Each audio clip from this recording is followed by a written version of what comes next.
Testing, testing. Nope, that's not right.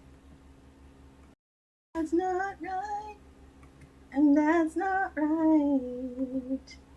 That's not right. Something's not right. Why isn't it recognizing my... Oh, beautiful. Good morning, everyone. Sorry, my microphone's using a different microphone because I don't know. Sometimes this thing just kind of like freaks out, you know, like I don't know. This is more than you need to know. You don't need to know that. You don't want to know that. Why am I not seeing my microphone? Microphone. You saw my bonus video last night? Did you like it? It was a little bumpy. A little bumpy, but I think I want to try to get better at doing things like that. It's really funny. I need to talk about something, but let me try and figure out my microphone first, and then I'll talk about it. Oh, I know. I've got two microphones. What the fuck? This is so weird. Like something really weird happened to my system overnight, which is just not usual. Why is it not?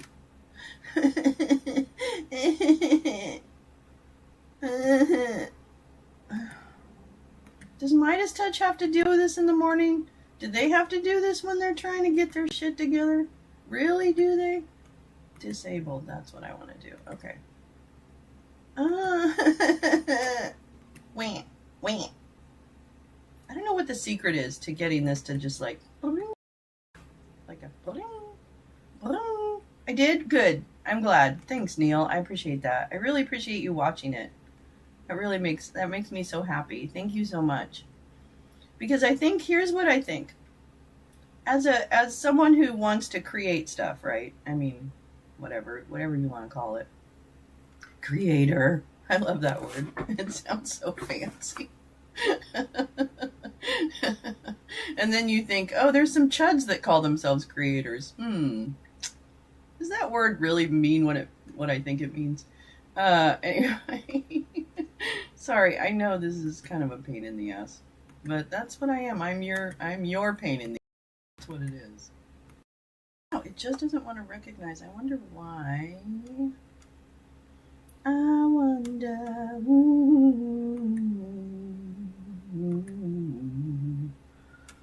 why. Okay, that's that.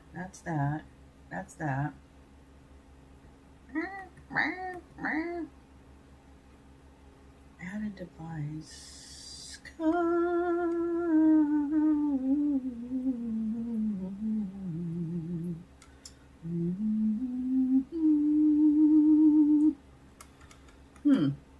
Okay, well, this might be the way we do the show because I can't seem to get it to work as they're with me. Sometimes it just starts after a while, like the system just warms up. I don't even know. I don't understand. I actually have I have a bad feeling about this. So I'm going to play a video because I want to see if it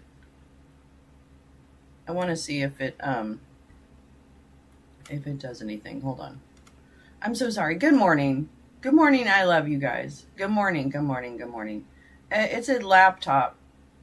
And do you shut it down each night? I don't. I only restart mine about once a week. That's about it. Dell for work, Acer for home. Yeah, this one is an Asus, A-S-U-S. That's the kind of laptop that I have. And it just, you know what it is for me is that I can't, like, I don't know all the ins and outs of audio and video processing, like how it goes through the mixer, blah, blah, blah. That stuff confuses me. So that's why I don't know what I'm doing. But that's okay. Not all of us know what we're doing. Sometimes we need people who don't know what they're doing. I don't know why that is.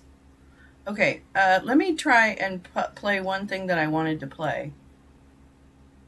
And then we'll see if I can actually hear it, which I have this really weird feeling that I'm not going to be able to hear whatever I play. Which, in the end of the world, but...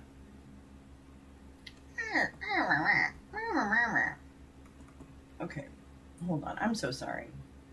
You don't deserve this. You deserve something better. You deserve something better. But let me just see if one of these plays.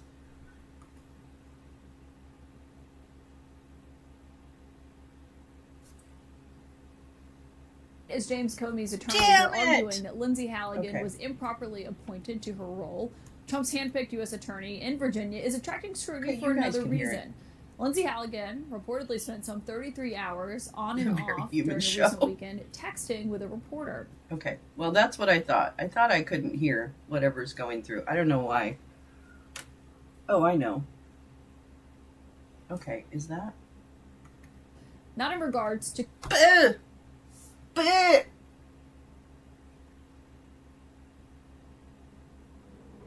Okay, wait.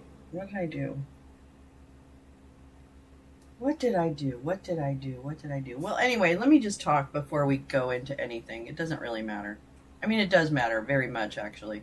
But let's go ahead and just talk about... I have a lot of stuff to read. First of all, yeah, it's very authentic. Very real.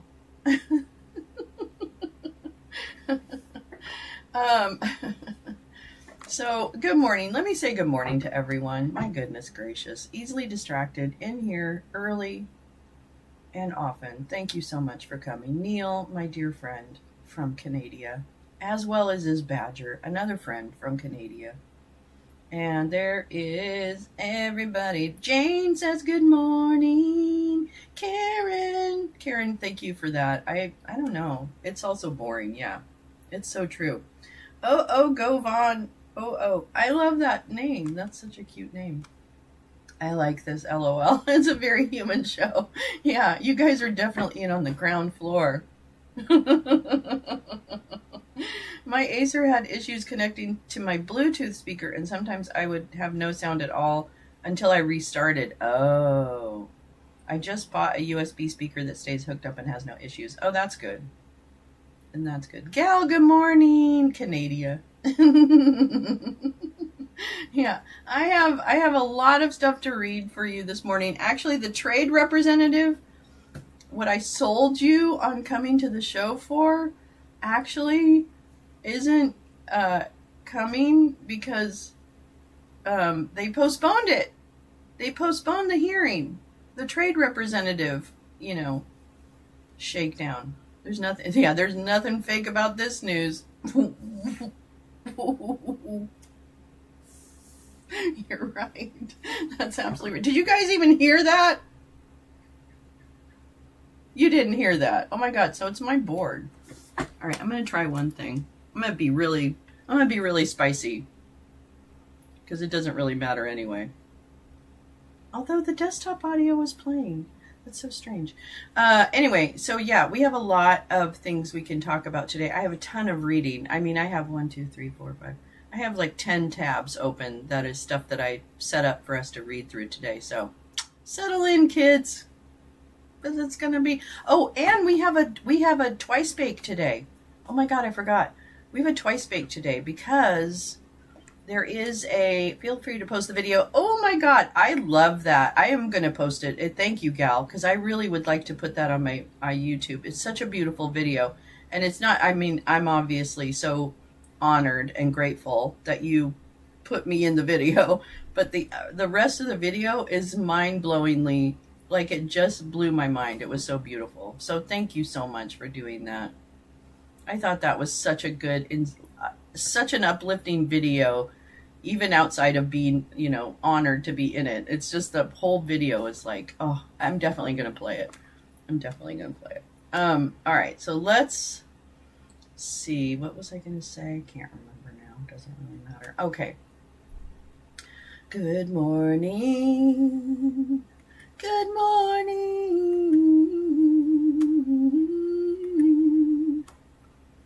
Good morning. Let me go to my save posts.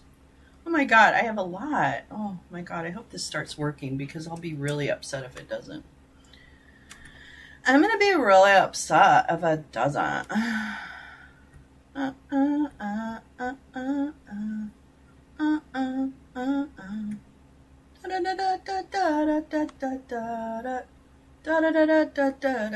Oh, okay. Well, maybe that.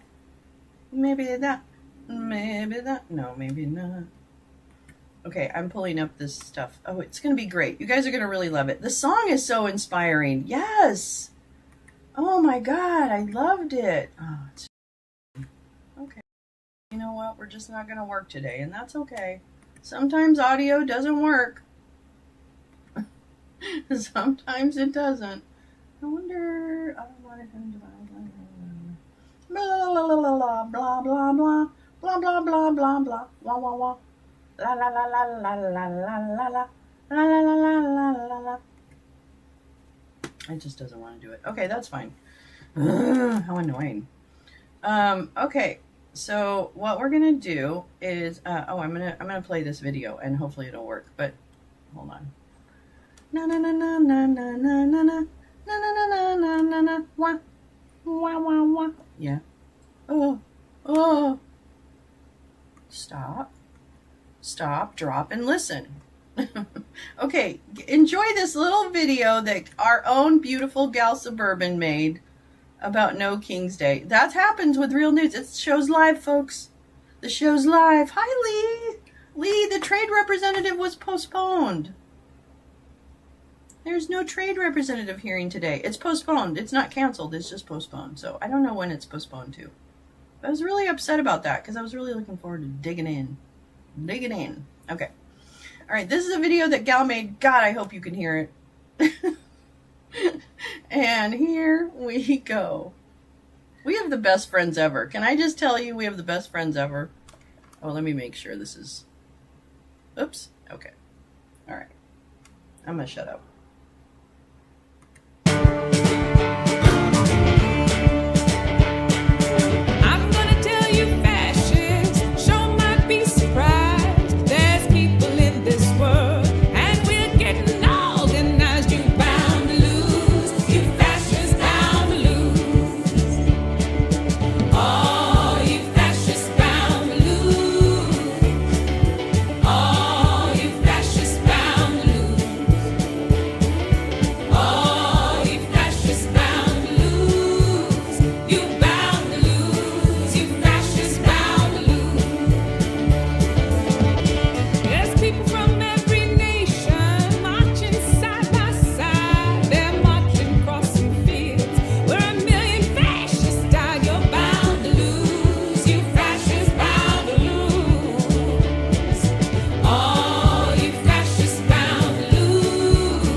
in our streets? No! Plenary authority? No! No, no, no! No thrones, no crowns, no kings!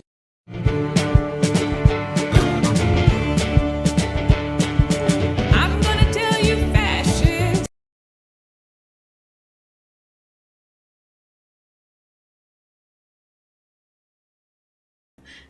Oh my god, too many buttons to push. That's such a great video. Oh my god, I'm gonna watch it over and over and over and over and over again. Did you see all those dinosaurs? Greg's speech was fire. You did a beautiful speech at his No Kings. Oh my gosh. No, I thought it was really good. I just really enjoyed it. It just uplifted me, and I don't know. Well done. Well done. One of the best videos I've seen in such a long time. I really fucking loved it. And yeah, it does. It takes some of the darkness out of it. It takes part of the darkness out, and it's just really. Oh, look at Greg is such a. I mean, I'm going to tell you right now, Greg is one of the most giving, wonderful people on the planet. I just am so grateful. He's so down to earth, and yet he's accomplished so much. You know what I mean? Like, I don't expect people like that to be so down to earth, but him and Stephanie, Lincoln's Bible, are just like such down to earth people. So I don't know. I just love them. I just think they're really amazing. And his writing is so beautiful. Yeah, he writes so beautifully. I know. Yeah, I'll make sure I share this in the chat so that you guys can, if you haven't seen it, you can find it and share it. Well, Tech Tuesdays. What am I going to say? It's Tech Tuesday here at Lolo's Lounge. It's, I know, he really is. He's such a real person. I saw a picture of 4 inflatables raising the U.S. flag like at Iwo Jima. Oh my God, that's so adorable. That's so adorable. Oh my God. I know, it's such Karen, it's such an uplifting video. Like, we need this. And we're going to need this in the weeks to come, right? Hopefully we won't, I don't know. I suppose there's going to be more of this, but I don't know. We haven't seen it yet, so there you go. Okay, let's see, what are we going to do? Oh yeah. So that's one thing I wanted to do. And then this was another thing I wanted to do. I wanted to show you, let's go through the video clips that I have, and we'll make sure that we get through those, because there's quite a lot of stuff that happened over the weekend and things like that. Yeah, exactly. Inflatables on our money. I'm going to tell you right now, I just love that. I really do. You know, obviously, it's grown and things. And I just think, here's the thing. I think it brings it mocks the administration in a powerful way. And it's just one part of a protest, right? Obviously, inflatables is not the answer, right? Yes, I was. Yeah, I actually have video. Someone made a hate video of me getting hit by a pepper ball, actually. You know, I've never really watched that with everybody, but yeah, I did get hit with a pepper ball. I wasn't I had it tied around my waist at that point. So, like I did in the video that you just saw. Let me see if I can find, I don't even know if I can find it.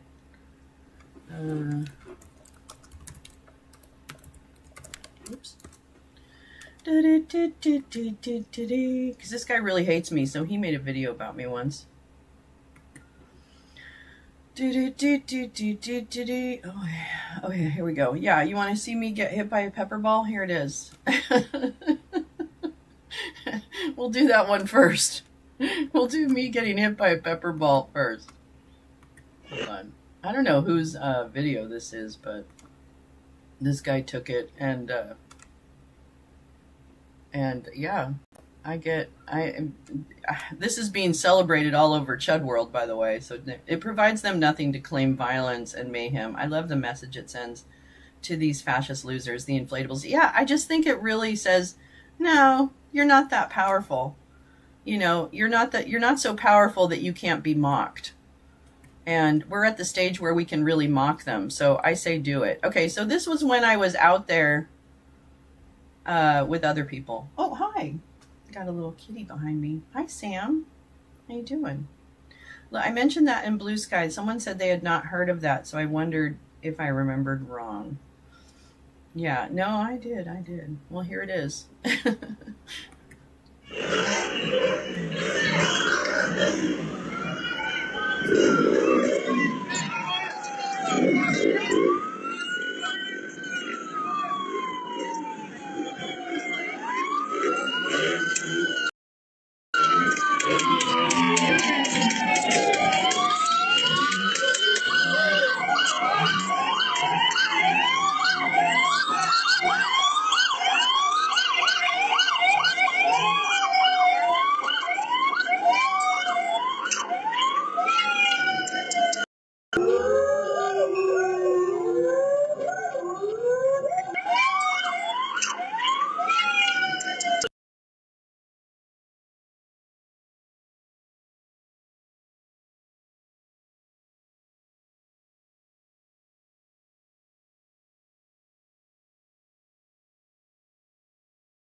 Show might be surprised.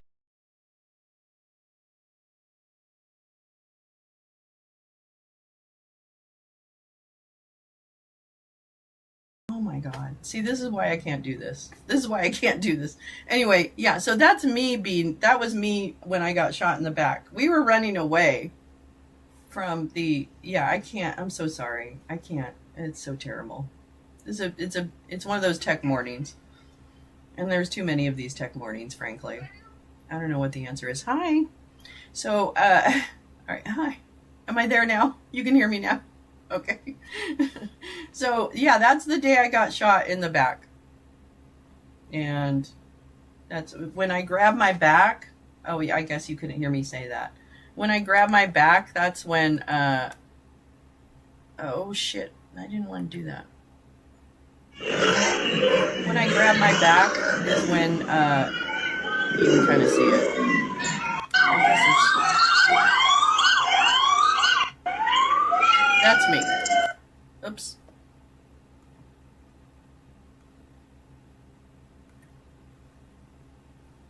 And we're running. And then when you see me grab my back, oops. When you see me grab my back like that, that's when they hit me. And it was like, I felt like I knew I had been shot by something, and I knew I didn't know actually. I was kind of scared at that point. I was like, oh my God, I got shot. I still have a mark on my back. So weird. I mean, it was just a stupid, what? What's the matter? Oh God, we got Zoomy kitties today, so get ready. Yeah, it was just one of those, moments, you know. I mentioned that, let's see, I mentioned the Blue Sky, you're on, oh, thanks. Yeah, thank you, I appreciate that. I saw the photo in passing. If I come across it, I'll post it in Discord. What photo? A picture of inflatables. Oh yeah, I'll try and find that. That's really cute. Anyway, yeah, so, and my haters put up that clip of a video saying, what was the name of the video? Hold on. Here we go. Racist lefty loco Lolo down. That's what they call me. Good morning, Grace Lisa. Racist. I don't know where they get that, but whatever. It's because I call them racist. I think it's just natural that they turn around and call me a racist, but whatever. That's fine. I'll put up my record against anyone else, or theirs, certainly, and anyone else's any day. So no worries. I feel good about myself. Hi, Dean. How are you, darling? I was just showing them AMC Kingdom's homage video to me, where I get shot in the back. Good morning, darling. How are you? Anyway, so this guy made this video that calls Racist Lefty Loco Lolo Down.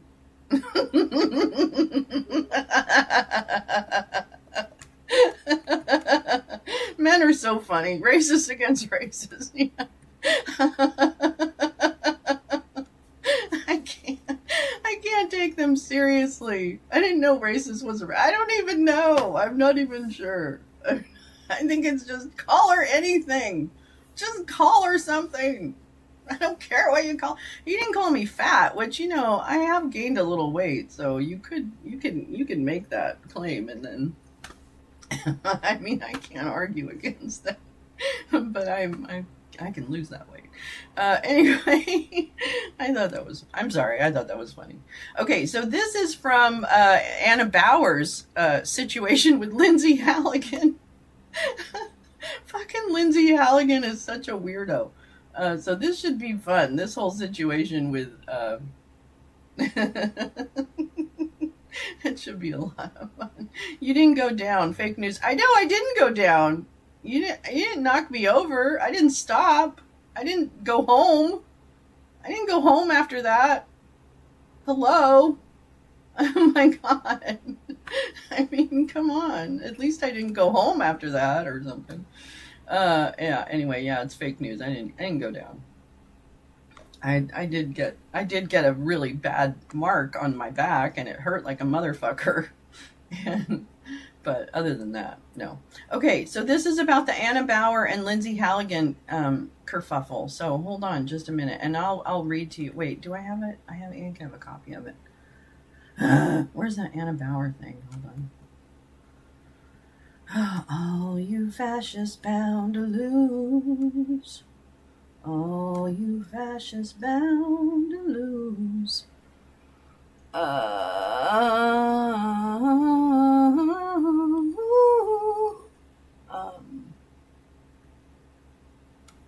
Shit, what? Guess I didn't. I might not have picked that up, but we'll find it. We'll find it, because... Oh, it's in my bookmarks. Oh, there's too many things. There's so many things. All right, let me find it. Actually, let me read that, and then you'll get an idea. What the fuck? Where is it? Oh my God. Where's my Anna Bauer? Anna Bauer. Anna Bauer. Anna Bauer.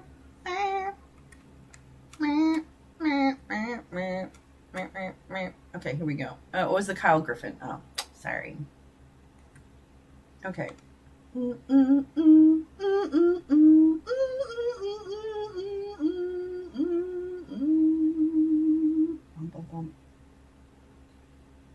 Okay. Why is it so large? I don't even know.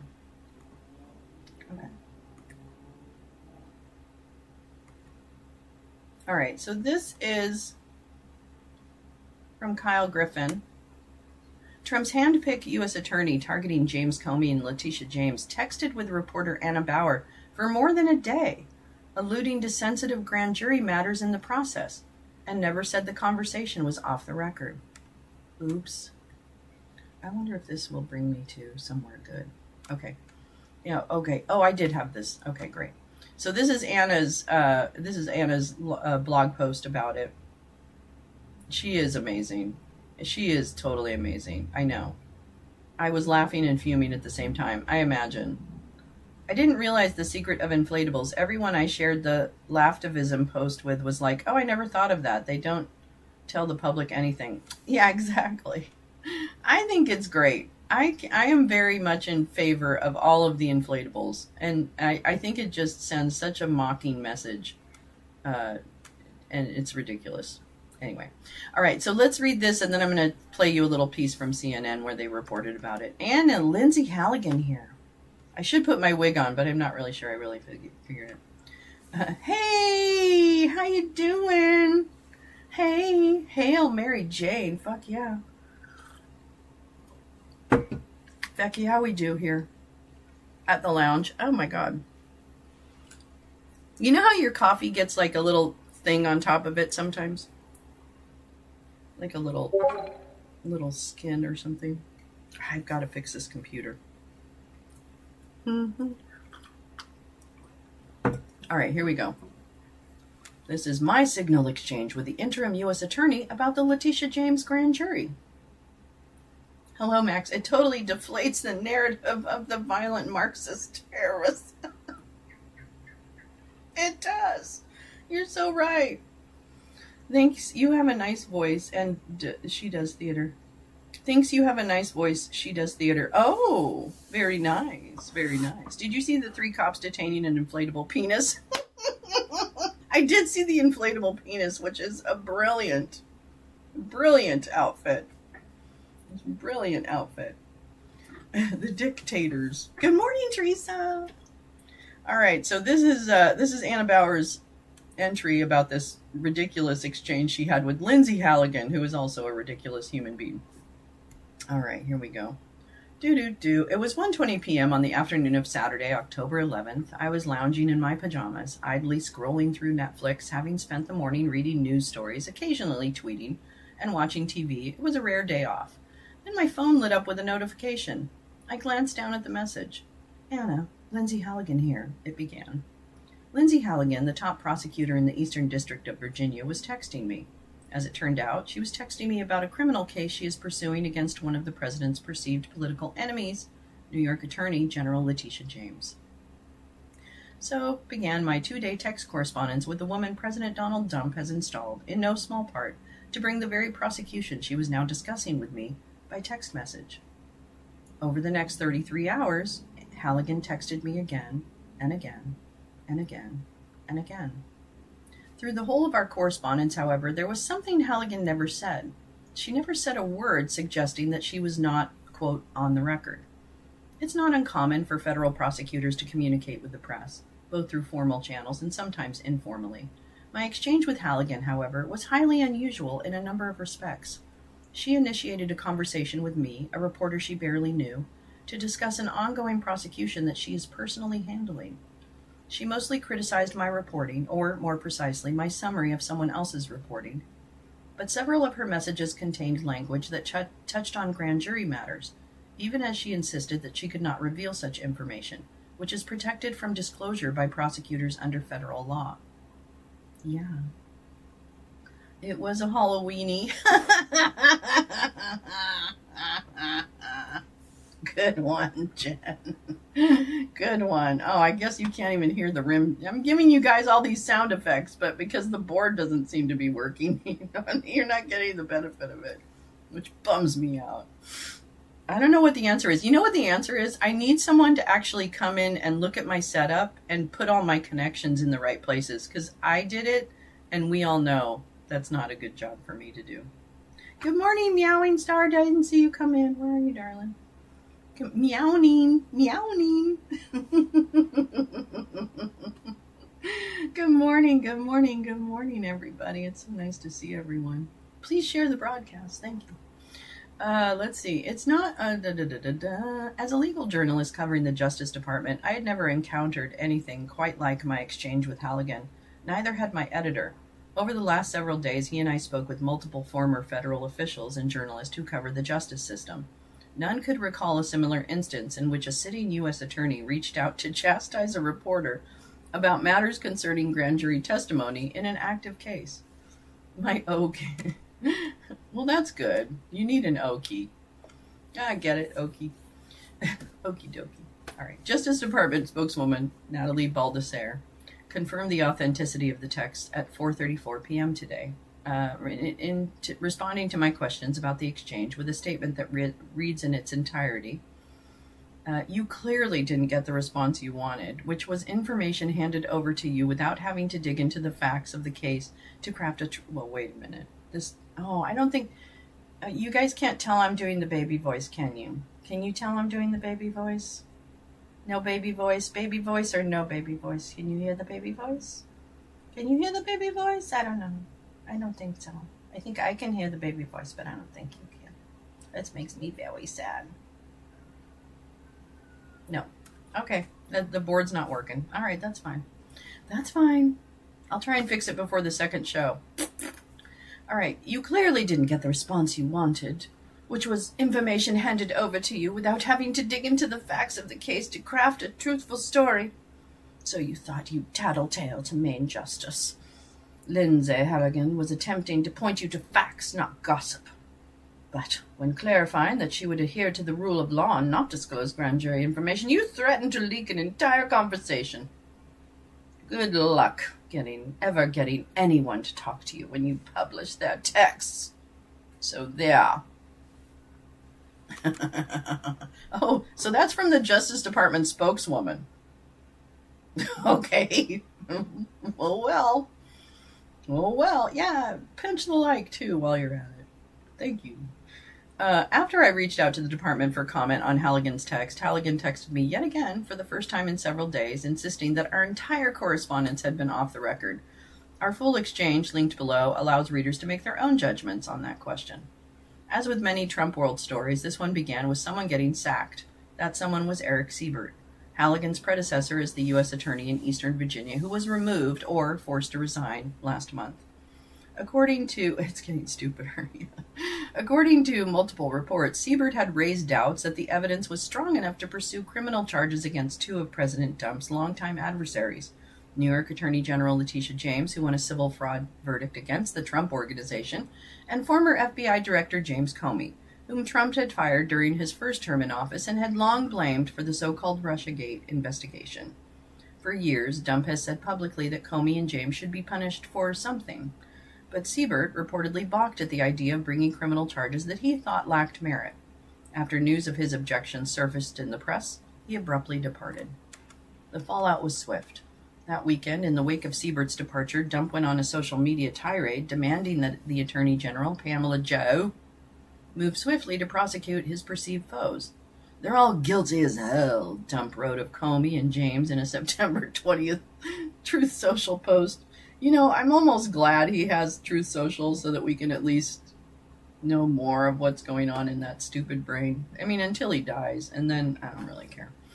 And that can come anytime, as far as I'm concerned. Despite her lack of Halligan, by the following Monday, I'm totally not. Oh, so Truth Social post, which, according to the Wall Street Journal, may have been intended as a private message. That's right. That was supposed to be a text. That was supposed to be a text to Pamela Joe. Yeah, I don't think Russia was an idiocracy.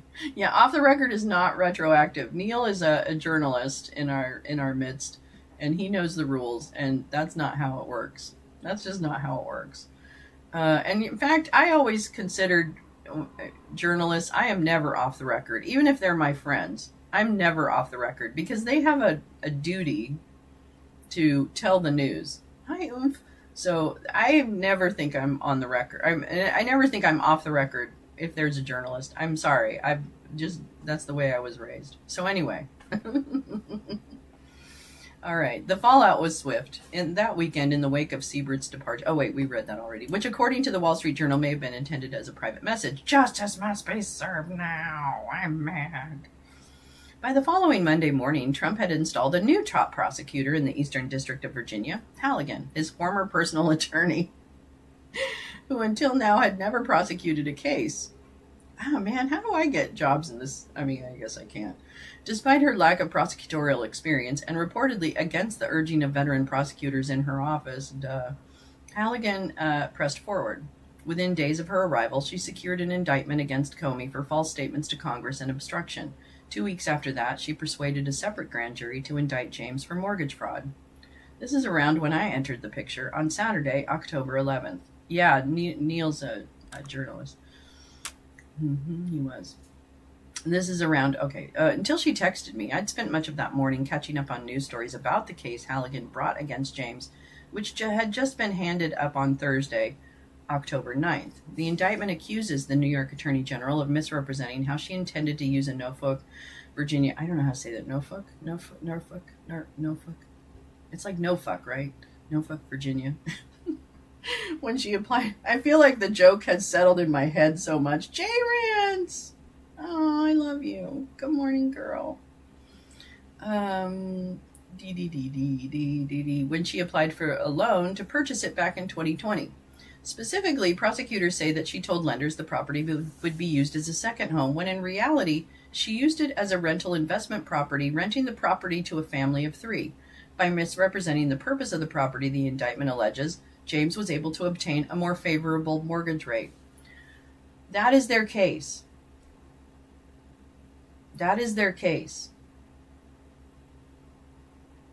And no Fauquier. No, it is no Fauquier. Fauquier. Didn't Halligan compete in a dumpy beauty contest? I don't know, Grace Lisa. I'm not sure. I don't think so, but I could be wrong. I mean, she sure is pretty. No, I don't actually think she's that pretty, but whatever. Okay. While many commentators ridiculed the case, a few were quick to proclaim that Halligan had an airtight case against James. I was decidedly among the skeptics. Putting aside the apparently retaliatory nature of the charges, it wasn't clear to me that the facts alleged in the indictment amounted to a crime at all. The mortgage agreement James signed, which used standard Fannie Mae language, required her to treat the property as a second home, mandating that she keep it available for her personal use. The agreement explicitly allowed James to rent the home after 1 year of ownership. And it also it allowed occasional renting within the first year. Though the indictment notes that James declared thousands of dollars in rent on tax forms, it provides scant details about the circumstances of the supposed rental arrangement, including the timing and the amount collected. Without knowing those details, I found it difficult to assess whether James had even violated the mortgage contract, much less whether she committed a crime by fraudulently entering into it or making false statements on her application intending to deceive anyone. All of which is why last Saturday I took a particular interest in a New York Times story about the Norfolk. Oh man, I just can't do that. At the center of James' case. The report revealed that the property is occupied by James's grandniece, Nakia Thompson. Several times a year, the report said, James stays at the property with Thompson and her children, who have lived there since James purchased the home in 2020. Norfolk. Is its opposite day. Yes. Okay. So it's not even that she rented it out like, I'm going to be a landlord. She rented it to her family. This is so stupid.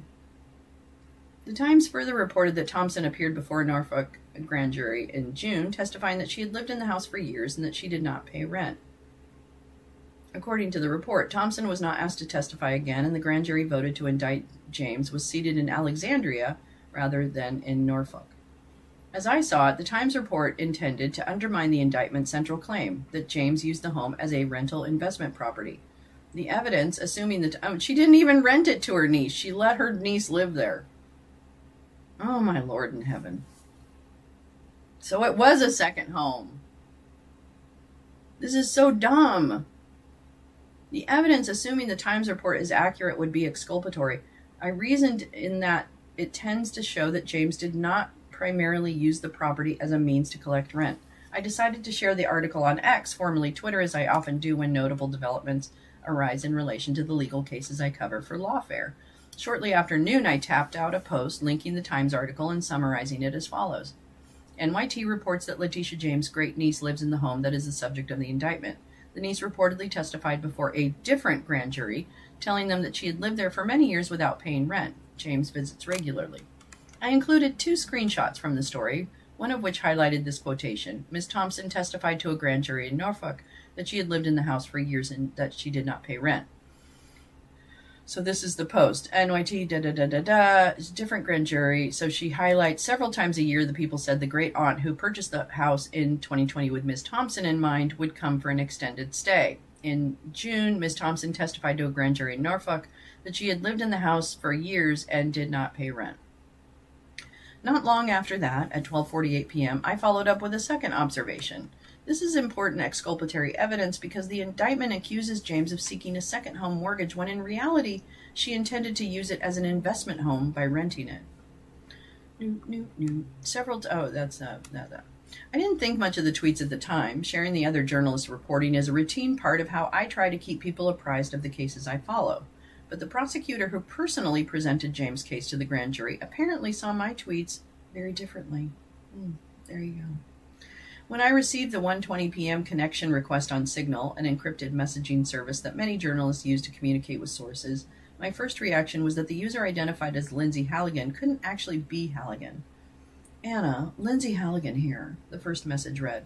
You are reporting things that are simply not true. Thought you should have a heads up. And she didn't report him, but okay. The user on the other end, selected a setting to make all messages in the chat disappear after 8 hours. So I took screenshots of the exchange as it happened to make sure a record of the back and forth was preserved. Those screenshots are all available here. Even as I took precaution, I assumed the exchange was a hoax because while it's not unusual for lawyers to reach out to me about my reporting or commentary, it's highly unusual for a U.S. attorney to do so regarding an ongoing prosecution, particularly in a high-profile case. Wait, I'm moving to mofuck. More fuck. Oh, I get it now. Oh my god. Maybe Nor is actually the best. Paul Langen, what you doing back here? Where'd you roll in from? What can I get you to drink? All right. I didn't believe she would message. Okay. Ongoing. Halligan has publicly said little about the cases she is pursuing against the president's enemies, and I didn't believe that she would message me to complain about a tweet that merely summarized other journalistic coverage of grand jury testimony. With all that in mind, I hypothesized. That was really tough. So I took screenshots. I hypothesized that the message was from someone impersonating Halligan, either to troll me or as part of some kind of disinformation campaign.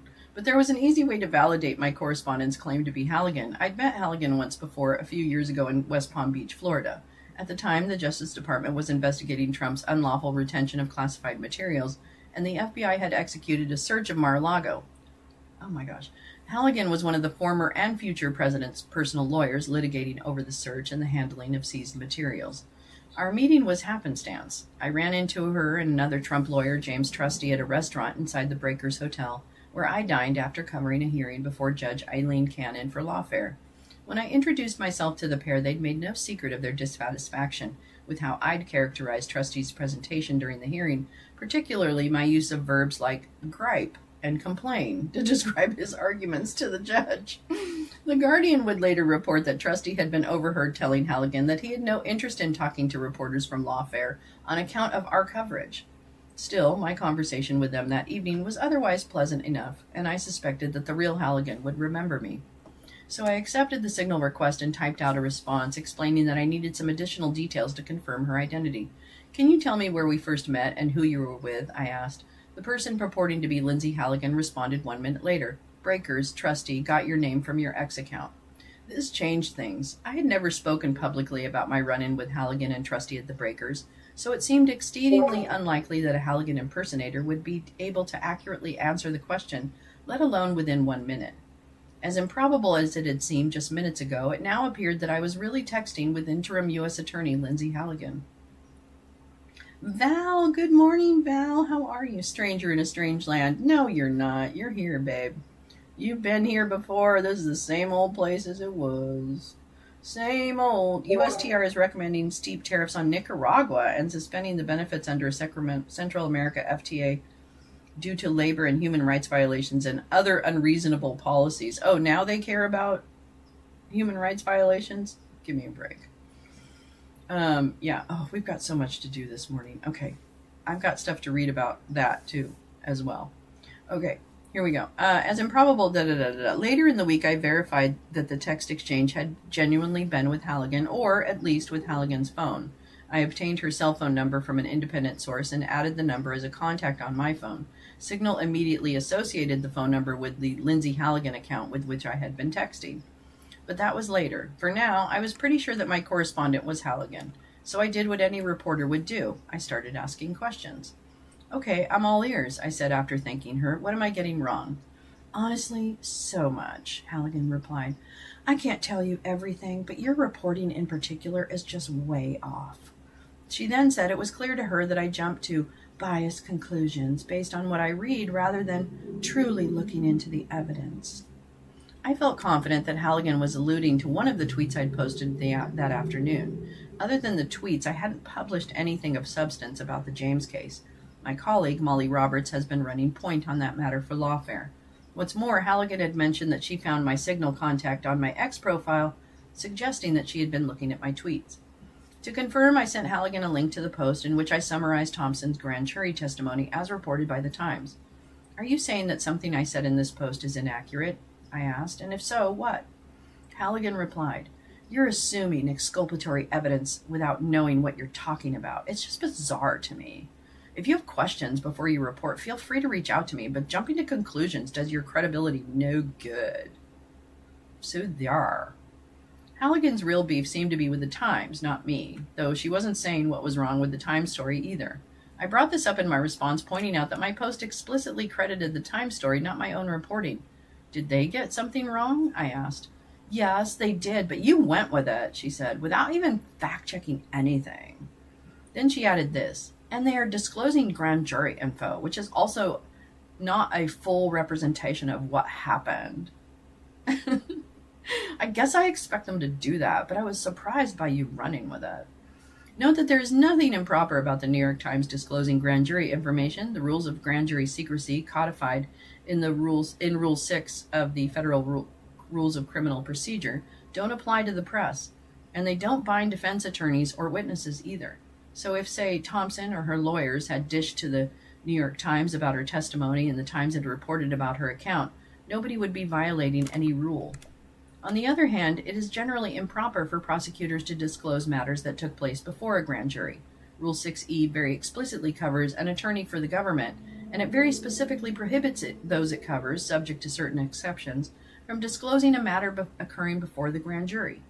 And the Justice Manual, which serves as the official statement of Justice Department policies, places detailed restrictions on prosecutors' use of matters before the grand jury. The matters reported on by the Times are matters of which Halligan would be intimately aware, as she is reported to have personally presented the case to the grand jury. Avoiding the grand jury secrecy violations is one reason Justice Department officials so frequently offer no comment on ongoing investigations or cases, preferring instead that the department speak through its court filings.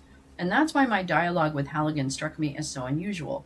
Reaching out to a reporter to complain about tweets concerning another publication's coverage of grand jury testimony seemed uncharacteristically risky for a government lawyer. I told Halligan that I'd be happy to retract or correct anything that I had tweeted anything I had tweeted that was untrue. But I can't do that if I don't know what the supposed error is. Can you be more specific? She directed me to the indictment. "It says she received thousands of dollars in rent," she said, presumably referring to James. Then she added, "I can't tell you grand jury stuff." At this point, I broadly understood Halligan to be conveying a few things to me. The first is that the Times story did indeed disclose grand jury information, but that she believed that some part of its account was either inaccurate or misleading or lacked the full context of what occurred. Though she hadn't explicitly said what grand jury information the Times had disclosed, I interpreted the focus of her ire to be the paper's account of Thompson's testimony, which I'd summarized in my tweet. The second point is that Halligan seemed to be responding in some way to the substance of Thompson's reported testimony, specifically that she did not pay rent, by directing me to the indictment, which alleged that James reported thousands of dollars in rental income on tax forms. This did not seem to me to be much of a conflict. I had interpreted the Times to be saying that Thompson was not currently paying rent and had gone for years without doing so, not that she had never paid any rent at any point. The indictment's wording on this point is odd and ambiguous. It conspicuously omits the timing and the amount of money in the rental income James supposedly reported on her tax forms. And while the tax forms are not publicly available, James' state ethics disclosures are. Those disclosures report rental income on the Norfolk property only once back in 2020 for a sum of between $1,000 and $5,000. That James might have collected a relatively small sum of rental income at some point half a decade ago does not contradict the idea that Thompson has lived there for years without paying rent. Nor does it show that James violated her mortgage agreement, given that the contract allowed occasional rentals even during the first year. To be sure, it's possible that the evidence at trial will show otherwise, but the indictment Halligan had filed, coupled with the publicly available facts, don't promise that it will. And the specific allegation she'd pointed me to did not, on its face, contradict the testimony I'd summarized in my tweet. Beyond that, though, I still couldn't understand precisely what Halligan was trying to tell me. Was she suggesting that Thompson had lied to the grand jury, or that the Times had mischaracterized Thompson's testimony, or something else entirely? I explained my thinking to Halligan in my next response, writing as follows. I read the New York Times report as saying that Nakia testified that she lived in the house for years without paying rent. Though the indictment says there were thousands of dollars of rent paid at one point, I don't see that as inconsistent with her testimony as reported by the New York Times. James's ethics disclosure reports between 1 and 5,000 in rent back in 2020, but after that she didn't disclose additional rental income. I'm still not sure I understand what's incorrect about the New York Times account or my summary of it. Halligan replied, in typical Chud fashion, Anna, you're biased. Your reporting isn't accurate. These are all feelings, you notice. I noticed the feelings language. Yeah, can't she use this to declare a mistrial? Oh, that's a really good point. I'm the one handling the case, and I'm telling you that. If you want to twist and torture the facts to fit your narrative, there's nothing I can do. Waste to even give you a heads up. Heads up? Wait a minute. In turn, I reminded Halligan that it was she who had approached me to tell me that I'd compounded or repeated something inaccurate in the Times account of Thompson's testimony. I am happy to correct it, but I can't do so without a sense of what I supposedly got wrong. Oh my God, they're so stupid. They're just so stupid. Oh, here we go. Says failure to disclose potentially exculpatory information may be a basis for such a filing, but there is probably process necessary to get to that point. Yeah. And God knows, I'm not sure process is standing up very tall right now. I get the sense. Okay. Continue to do what you have been, and you'll be completely discredited when the evidence comes out. Oh, Lindsay. Oh, honey. Oh, honey. I still wasn't sure what I'd supposedly gotten wrong or why she'd contacted me or what to make of it all. And for what it's worth, the Times doesn't know either. In a statement to Lawfare, the paper said that the Justice Department had raised no issue with the Times about its story. We're confident in the accuracy of our reporting. The DOJ declined to comment before publication and has not raised any concerns with us since the story was published more than a week ago. It was clear that Halligan and I had reached a point of diminishing returns. I'd love to talk further when you are at liberty to be specific, I said, and we left it there, at least for a few hours. The arrogance of substitution. It's that bittersweet irony that arrogance, yes, oh my God, it's like the Dunning-Kruger. That's what this whole administration is like, but like Nazis. If Nazis were Dunning-Kruger, then this is what we would have, and this is what we have. Later that evening, I followed up with Halligan. She seemed frustrated by the end of our conversation that afternoon, but she'd also told me that I could feel free to reach out to her if I had any questions, and I wanted to find out if she was serious about that. I'm curious for your thoughts more broadly, I wrote at 9:19 p.m. on Saturday. What are you most frustrated about that reporters aren't focusing on or writing about with respect to this case? No frustration generally, she replied. You're the only reporter I reached out to. The next day I tried again. I asked if I should expect additional charges against James, as the Wall Street Journal had reported over the weekend. You don't report fairly, Halligan replied. Then she added, I can't discuss any potential charges with the reporters. If evidence arises that warrants further charges, I'll look into it. Get off my case. Oh, yay, that's right, Paul. We made it over the 1,000 mark. Whoop, whoop, whoop, whoop. Thank God for vertical streaming. Helps push your content out there. Let's see. If evidence arises, yeah, okay. I was genuinely confused. Only the previous day, she had essentially invited me to fact-check other outlets' reporting before tweeting about them. Now she was refusing to engage when I did exactly that. I thought you said I was welcome to reach out to you about what other outlets are reporting, I said. She wrote back, why do you report on what other outlets are reporting? If I was you, I'd develop sources myself and outcompete them all. Oh my God. I know, I'm so happy. I expressed my confusion in my next message. What was the purpose of reaching out to me, if not to open a line of communication? Was it just to insult my reporting? No, it was for you to correct it, which you refused to do. No, she didn't. Oh my God, she even asked her. Yeah, next one, 2K. Hell yeah. Whoop, whoop, whoop, whoop, whoop. Yeah. A lot of exclamation points. I know. Yay. We're happy. We should have a celebration at like 1,500. We should have a celebration at 1,500. We've got a ways to go. And I keep losing subs, so I don't know. I don't know how to do this game. Which is natural. The Dunning-Kruger's Nazi, yeah. If Nazis were Dunning-Kruger. I don't know. Oh Oh my God, this bitch. I can't, this is MAGA. This conversation is all MAGA. Like, they just pick their own reality and they run with it. It's crazy. The beauty queens of the MAGA world. Oh my God. I know. I missed the timing of the first stream of messages. Was it at 2 a.m. perchance? Oh, I don't know, Jay. I'm going to bring us to the text chain after this because I want to see it. Let's see. No, it was for you to correct what you refused to do, she replied. We'd come full circle, back to my tweet summarizing the Times article. Something about it had seemed to strike a nerve with Halligan, but I couldn't figure out exactly what or why. I'm more than happy to correct it, but you still haven't told me what's incorrect, I said. What precisely is wrong with the tweet? Halligan didn't respond. Over the next several days, I followed up twice more, asking Halligan for her perspective on a variety of questions I had about the James case. My text went unanswered. Halligan had said quite a lot during our correspondence, although much of it was hard for me to parse. But there was an important thing she had not said during the entirety of our communications, off the record or on background or anything whatsoever about the terms on which we were talking. As anyone who professionally engages with the media as routinely as Halligan would know, the default assumption when a reporter speaks with a public official is that everything is on the record, meaning that anything the source says can be printed with attribution. If the source wishes to speak confidentially, she can negotiate how the information will be used. On background means that the information the source provides to a journalist can be published so long as the journalist doesn't reveal the source's name or identifying information. Off the record means the reporter can't print what the source tells them at all. There are other variations too, but with any condition, a fundamental premise is that the reporter must agree to speak on that basis. In the course of my work as a journalist, I frequently agree to speak with sources on background or off the record.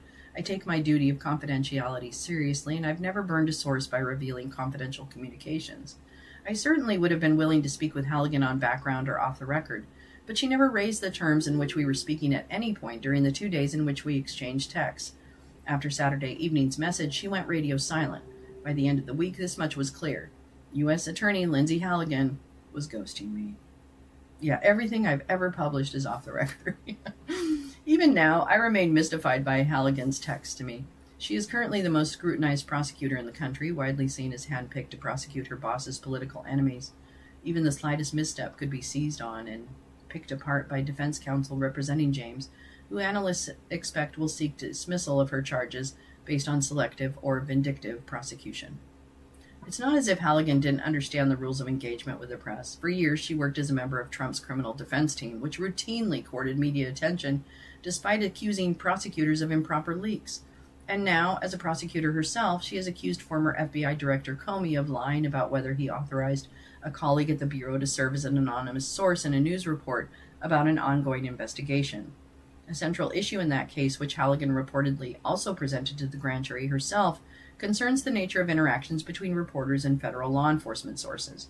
So the irony was hard to ignore when just days after she texted me, Halligan reportedly fired 2 senior career prosecutors for supposedly leaking unauthorized information to the press.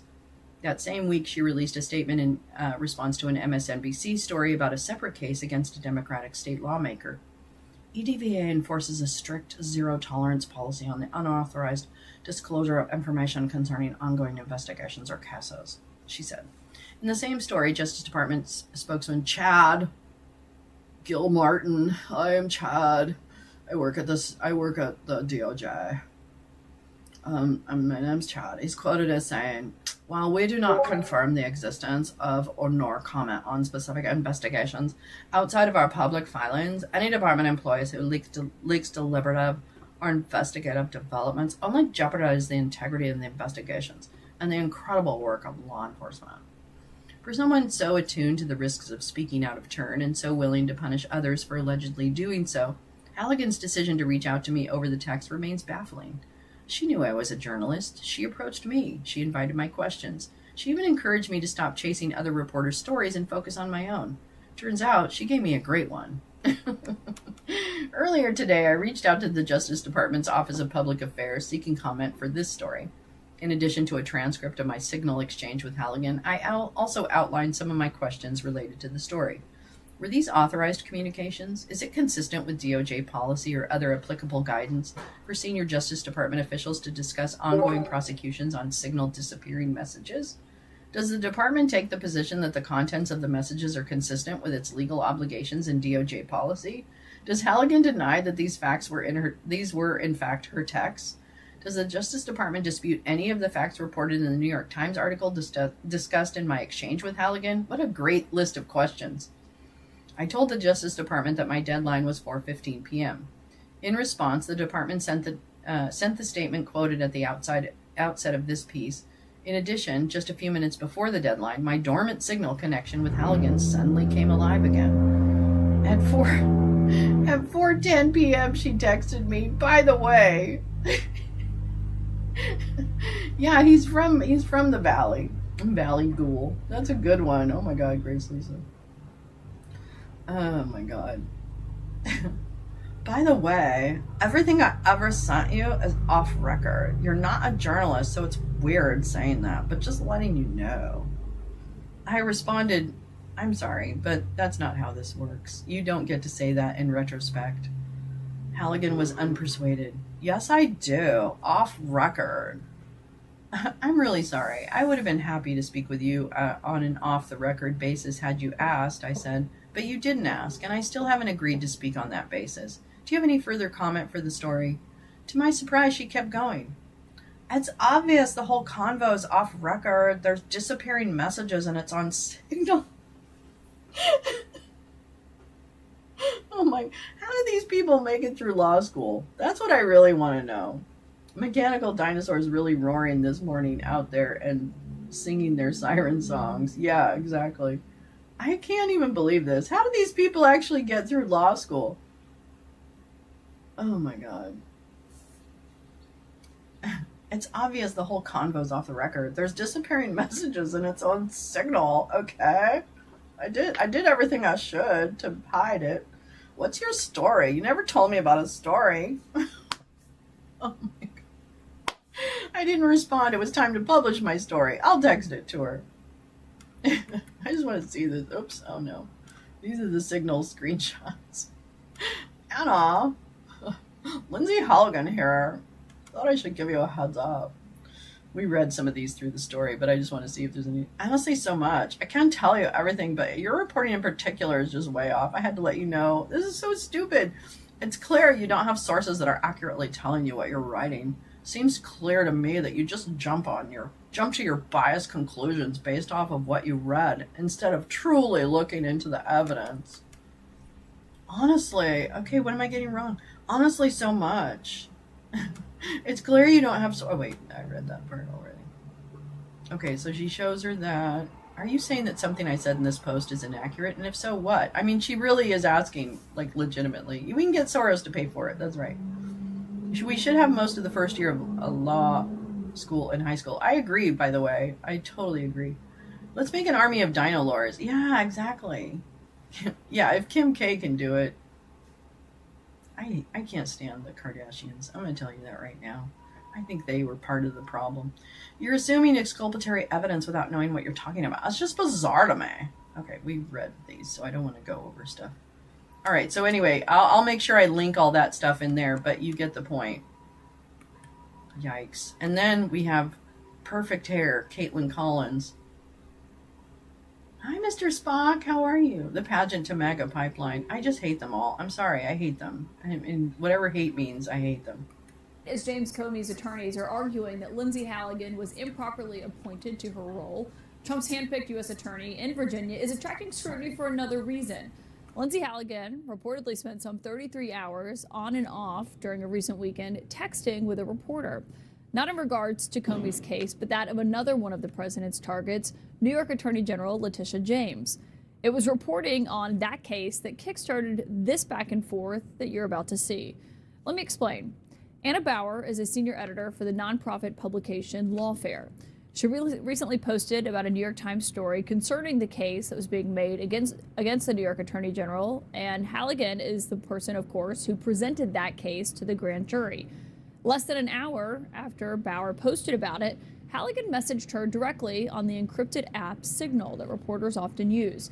And according to Bauer, Lindsay Halligan wrote, quote, "Anna, Lindsay Halligan here. You're reporting things that are simply not true. Thought you should have a heads up." What followed that initial text was more than a day of text insisting that the reporting from the New York Times was inaccurate. Now, Bauer hadn't reported that, but because she had repeated it online, Halligan was going back and forth with her on the merits of that reporting. Then, after a few hours, Halligan wrote, "By the way, everything I ever sent you is off record. You're not a journalist, so it's weird saying that, but just letting you know." Bauer responded, quote, "I'm sorry, but that's not how this works. You don't get to say that in retrospect." She then tonight posted the entire text chain to Lawfare, and Anna Bauer is my source here tonight. And thank you so much, Anna, for being here, because I'll tell you, I know a lot of Trump people who are sending this story around when they first saw it. I just wonder, what was your reaction when Lindsay Halligan first reached out to you? Yeah, I was really surprised, and honestly, I was very curious to hear what she had to say. For some background, Caitlin, I did not have a pre-existing relationship with Lindsay Halligan in terms of speaking to her as a reporter. We had met one time many years previous while I was reporting on Trump's criminal investigations and criminal cases. She was on that criminal defense team, but other than that, she was very much a stranger to me, essentially. So when I learned that she actually was texting me, or I suspected that it really was Lindsay Halligan, I was interested to hear what she had to say. I report on the cases that she is prosecuting, and so I was curious, but it seemed like mostly what she wanted to talk to me about was a tweet that I wrote that summarized the New York Times reporting concerning certain grand jury testimony in the Letitia James case. And I think that's what really struck me as so surprising, is that, it's very much not often that you see a sitting United States attorney who unsolicited reaches out to a reporter to talk about something that relates to an ongoing prosecution, that relates to grand jury testimony potentially, because those are the kinds of things that there's policies, there's laws that prohibit disclosure about that kind of information. So while I don't think it's very unusual to have a prosecutor reach out about that subject matter, I did find it really strange, and especially considering we didn't have a pre-existing reporter-source relationship. Yeah, because obviously reporters are trying to, reach out to people all the time, talk to them, get context, obviously to make sure reporting is accurate and fair. But because you were contacted out of the blue, I mean, I imagine you were a little bit suspicious of whether it was even actually her at the beginning. Yeah, and there were a few things that we did to confirm that it was actually her. So one thing is, as I mentioned, we had previously met one time several years before. She was able to answer questions that suggested to me it likely was Lindsay Halligan, because she was able to say where we first met and who she was with. And then we later were able to obtain her phone number, which then connected to the existing conversation that we had. And then finally, right before we went to publication, we reached out for comment through the Public Affairs Office at the Department of Justice. They confirmed that that these were text messages with Lindsay Halligan, and right before we were about to publish, she also additionally reached out to me again, and as you mentioned, claimed that our conversation was off the record. Caitlin, I would encourage people to read the text messages that we published, and they can decide for themselves. But Lindsay Halligan never once suggested that we were off the record. She had reached out to me. As well as I do, Caitlin, in dealing with speaking to sources, that the way that it works is there's an agreement, there's a conversation that is had about it. And I never agreed to speak off the record. She never suggested it. I would have been happy to speak with her off the record had she suggested it, but she did not do that here. So I was very surprised when she, suddenly suggested that things were off the record when they in fact were not.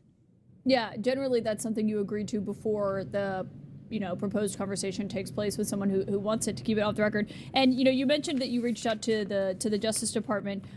They accused you of trying to tattletale on Lindsay Halligan tonight. I want to read their statement in full, because they said, quote, You clearly didn't get the response you wanted, which was information handed over to you without having to dig into the facts of the case to craft a truthful story. So you thought you'd tattletale to main justice. Lindsay Halligan was attempting to point you to facts, not gossip, but when clarifying that she would adhere to the rules of the law and not disclose grand jury information, you threatened to leak an entire conversation. Good luck ever getting anyone to talk to you when you publish their text. I mean, I read it. I don't think you're threatening to leak it. I just think, you know, to your point, it wasn't an off-the-record conversation. No, it wasn't. And look, I reached out. I didn't threaten anything. I reached out for comment because I'm a journalist who is publishing a story. And I want to underscore here that why we thought that this was a newsworthy story and why there was great public interest in this is, you know, I'm a legal reporter. I cover the Justice Department. So does everyone in our organization. You know, we're familiar with how things work in terms of reporter and U.S. attorney relationships and reporter and prosecutor relationships. When this exchange happened, it felt so out of the ordinary and so unusual that, you know, it felt like something that really should be published, because here you have someone who is already so highly scrutinized under such pressure with these very high profile prosecutions and already knows that, you know, anything that she does is going to be picked apart by defense counsel, even the most minor misstep. And yet here she is on the record messaging with a reporter about an ongoing prosecution, which just does not really happen that much in terms of communications between reporters and prosecutors. And so we found it to be really remarkable. And over the past few days, we spoke to reporters who cover legal affairs. We spoke to former prosecutors. They have never quite seen an exchange like this, Caitlin. And so I think that, you know, it felt like something that we needed to publish, and we did. And there was nothing in terms of leaking anything. It was Lindsay Halligan who approached me. So you know, I think that would be my response to that. Anna Bauer, thank you for joining us tonight.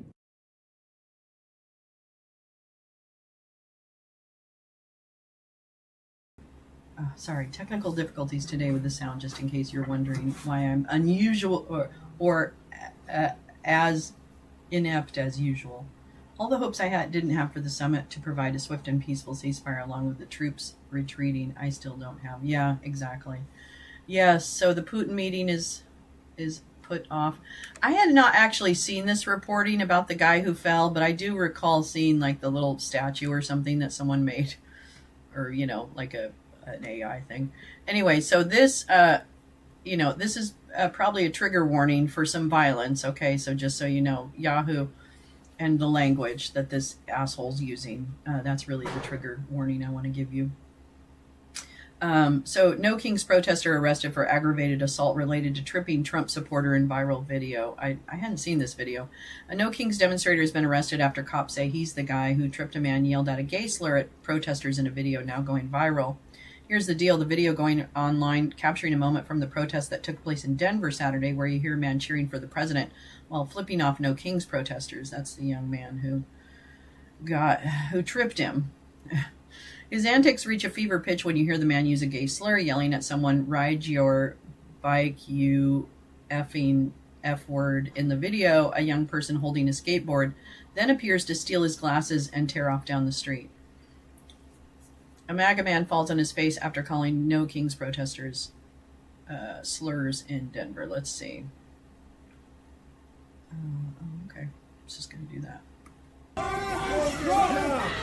Yeah, fuck you! Ride your bike, you fucking fag! Go get a job! Yeah! Go get a job! Loser! Fucking loser!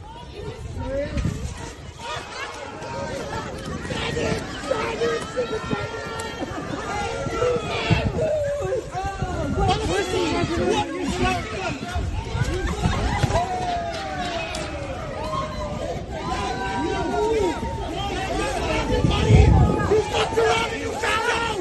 Stop! Oh, loser! Stop!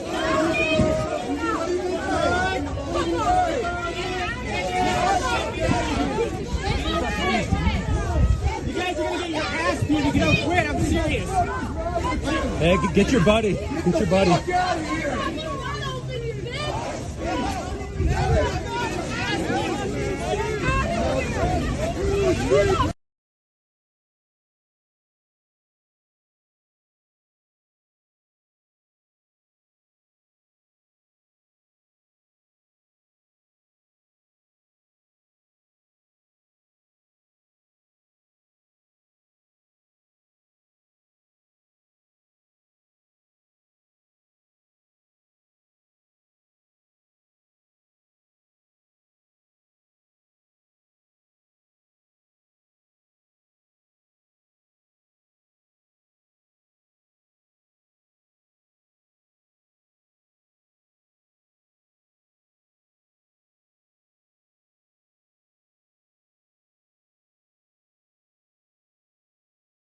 Sorry.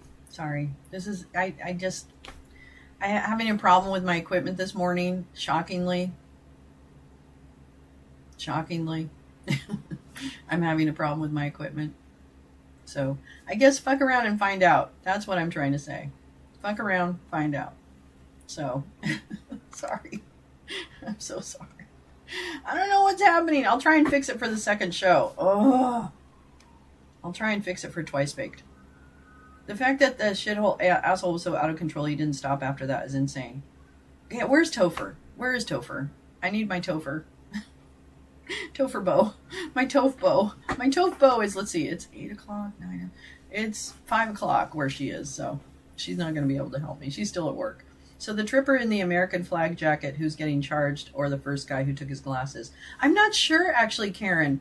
I'm not sure if the tripper got the charges or the guy who initially stole the glasses. I think most MAGA would, yeah, which is very true. The tripper. Okay, the tripper is the one who got arrested for it. Okay. Well, you know, I don't know. Here's the thing. Here's the thing about that. I don't want to see anybody, like, get beat up or anything. I know that's not, I don't find any pleasure in that, no matter. But at the same time, just like these instigators up in Portland and other things, if you really watch them for any length of time, you really know, that their entire reason for being in that place at that time, saying what they say, is to provoke violence. So they are provoking violence. Hi, Scott. Oh, I didn't see you come in. How you doing? They are provoking. They are provocateurs. They are the drama. And I'm sorry. That's just the way. I like the guy getting knocked out at the football game better. Yeah. And so, you know, I just think it's like, I mean, I say things to provoke people all the time. So I can't really be, but I feel like there is a line. I also know that if I provoke people like that, yeah, like Nick Sorter or Tommy Boy or all those people up there, they're just like completely, they're there just to get an angry response, which again, I understand.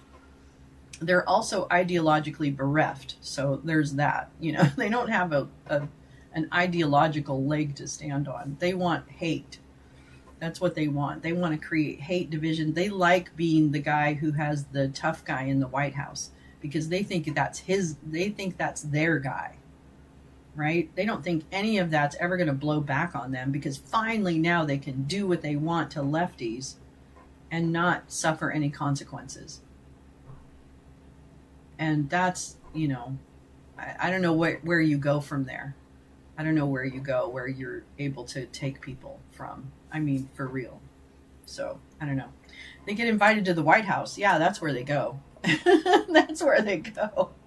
All right, let's take a look. I'm just going to try and see if make sure I don't have any connected stories about this, but because I've got a few different zones of the globe that I want to take us to. Let's talk about Putin. Let's talk about Putin, baby. And all the good things and the bad things that can be. Let's talk about Putin. Let's talk about Putin. Let's talk about Putin. Let's talk about Putin. Oops. Hold on. Let me make this just a little bit. Little bit smaller. Yeah, yeah, yeah, yeah, yeah, yeah, yeah. I gotta smoke some weed soon. Okay, that's clearly not gonna. Okay, fine. I'll just leave it. Whatever. All right, so I wanted to read this. This was actually from a couple days ago. This was from October 19th. So who got arrested? No, not the MAGA provocateur. No. Which, I mean, I understand that. You have the right to free speech. You can yell at people, but you also know that if you yell something like that, you're gonna get whomped. And I mean, it's probably a good message to other MAGAs that if you do that, you're gonna get whomped. I mean, I would expect to get whomped, okay? I would expect to get whomped. Some Charlie Kirk Chudress was harassing people in Bradenton at No King. I hope they come interview me. Oh, Jay. Yeah. I mean, maybe it's good because more protests are going to happen, and the protests naturally trigger MAGA, so now they know how dumb they look. Yeah, actually, that's a good point, Jen. Yeah, they don't really feel shame, but I think that's actually, these examples are helpful to say, listen, I know, actually, oof, I pulled that story too. Wait, actually, let's do that one. Let's stay domestic. Let's just stick on the domestic stories before we run to the next thing. Gal had put this up. Scott McFarlane reporting. Yeah. Scott McFarlane is reporting. And on January 6th. Oh, wait. You don't understand, Scott. I have a lot of things to do before I can actually let you speak. Hold on. Scott McFarlane joins us now with the very latest. Scott, what'd you find out? Hey, Kelly, his name is Christopher Moynihan. On January 6th, he was on the Senate floor among the small group of rioters who seized control of the Senate gallery, was rifling through desks, was up on the Senate dais during the U.S. Capitol siege. He was found guilty in 2022, was sentenced to 21 months in prison. He was among the 1,500-plus January 6 rioters and riot defendants to be pardoned and freed from their convictions by President Trump. CBS News has learned local authorities in New York State arrested Christopher Moynihan again Sunday. According to the charging document obtained by CBS News from New York's state police and the local prosecutor upstate, Christopher Moynihan texted threats, terroristic threats, they say, against Hakeem Jeffries, the House Democratic leader, texting, quote, "Even if I am hated, he must be eliminated. I will kill him for the future," about Jeffries. Allegedly, Moynihan not only texted that, but knew that Jeffries was to appear yesterday at an event at the Economic Club of New York and noted that date and that event in the text thread. Tony, Moynihan has not yet entered a plea. His first court appearance is set for Thursday in Dutchess County, New York. All right, Scott. There's too many things to do. So there's that. Pardon Capitol rioter. Pardoned. Pardon Capitol rioter. Charged with death. Unusual for a MAGA to know actual fact. I know, that's actually like super specific, which I understand why that would be disturbing, because it was like, I would get it. Okay, so that's that. And then we're going to watch JD Vance. He's going to do a press conference in Israel. So I'm keeping half an eyeball on that. But let's see what else. Oh yeah, let's go back to our Russia. Russia, let's see. Trump urged Ukraine. I want to start here. This was a couple days ago, like I said. Trump urged Ukraine's Zelensky to make concessions to Russia in tense meeting, sources say. You could kind of tell that from the whole visit. Poor Zelensky. I'm sorry. I just feel really sorry for him. Don't push Zelensky to cede territory to Moscow. Decline to send Tomahawks, sources say. U.S. President proposed ceasefire on front lines when Zelensky said no to giving up territories, sources add. Trump talked about security guarantees for both sides, confusing the Ukrainians. Guarantees for both sides? What? Trump says Donbass should stay divided as is. Oh, who cares what he fucking thinks? Okay, that's what I want to know. Who cares what he fucking thinks? He does not have anything to do with fucking Ukraine's territorial boundaries. Like, what the fuck? I'm beginning to think he's not the Russian Putin. puppet. He's the Saudi puppet. He's the Qatari puppet. I mean, really. Okay. Dump also declined to provide Tomahawk missiles for Ukraine's use, which is funny because he's selling them to Europe. Okay? There's no skin off his nose. He's selling the weapons to Europe. He's not giving them to anybody. Okay? We are extorting the rest of the world. We are the bad guys. We are the bad guys. We are the bad guys. Wow. And I mean, we've been the bad guys, so I'm not trying to sugarcoat, oh, we were perfect. I'm not. I'm just dealing with the now, for right now. And I appreciate and I acknowledge all the history that brought us to this point of being a really, of being not on the right side of this. There's a lot of reasons, and there's been a lot of stuff that got us here that was just as evil and just as covert and just as everything. I'm almost glad that we know about some of these things. You see what I'm saying? Like, it could be worse. It could be that we have zero information and things just happen. You know what I mean? So I actually feel like at least we've got a stupid administration that will tell us what they're doing. And that's not much solace, okay? That's not much solace. Anyway. All right.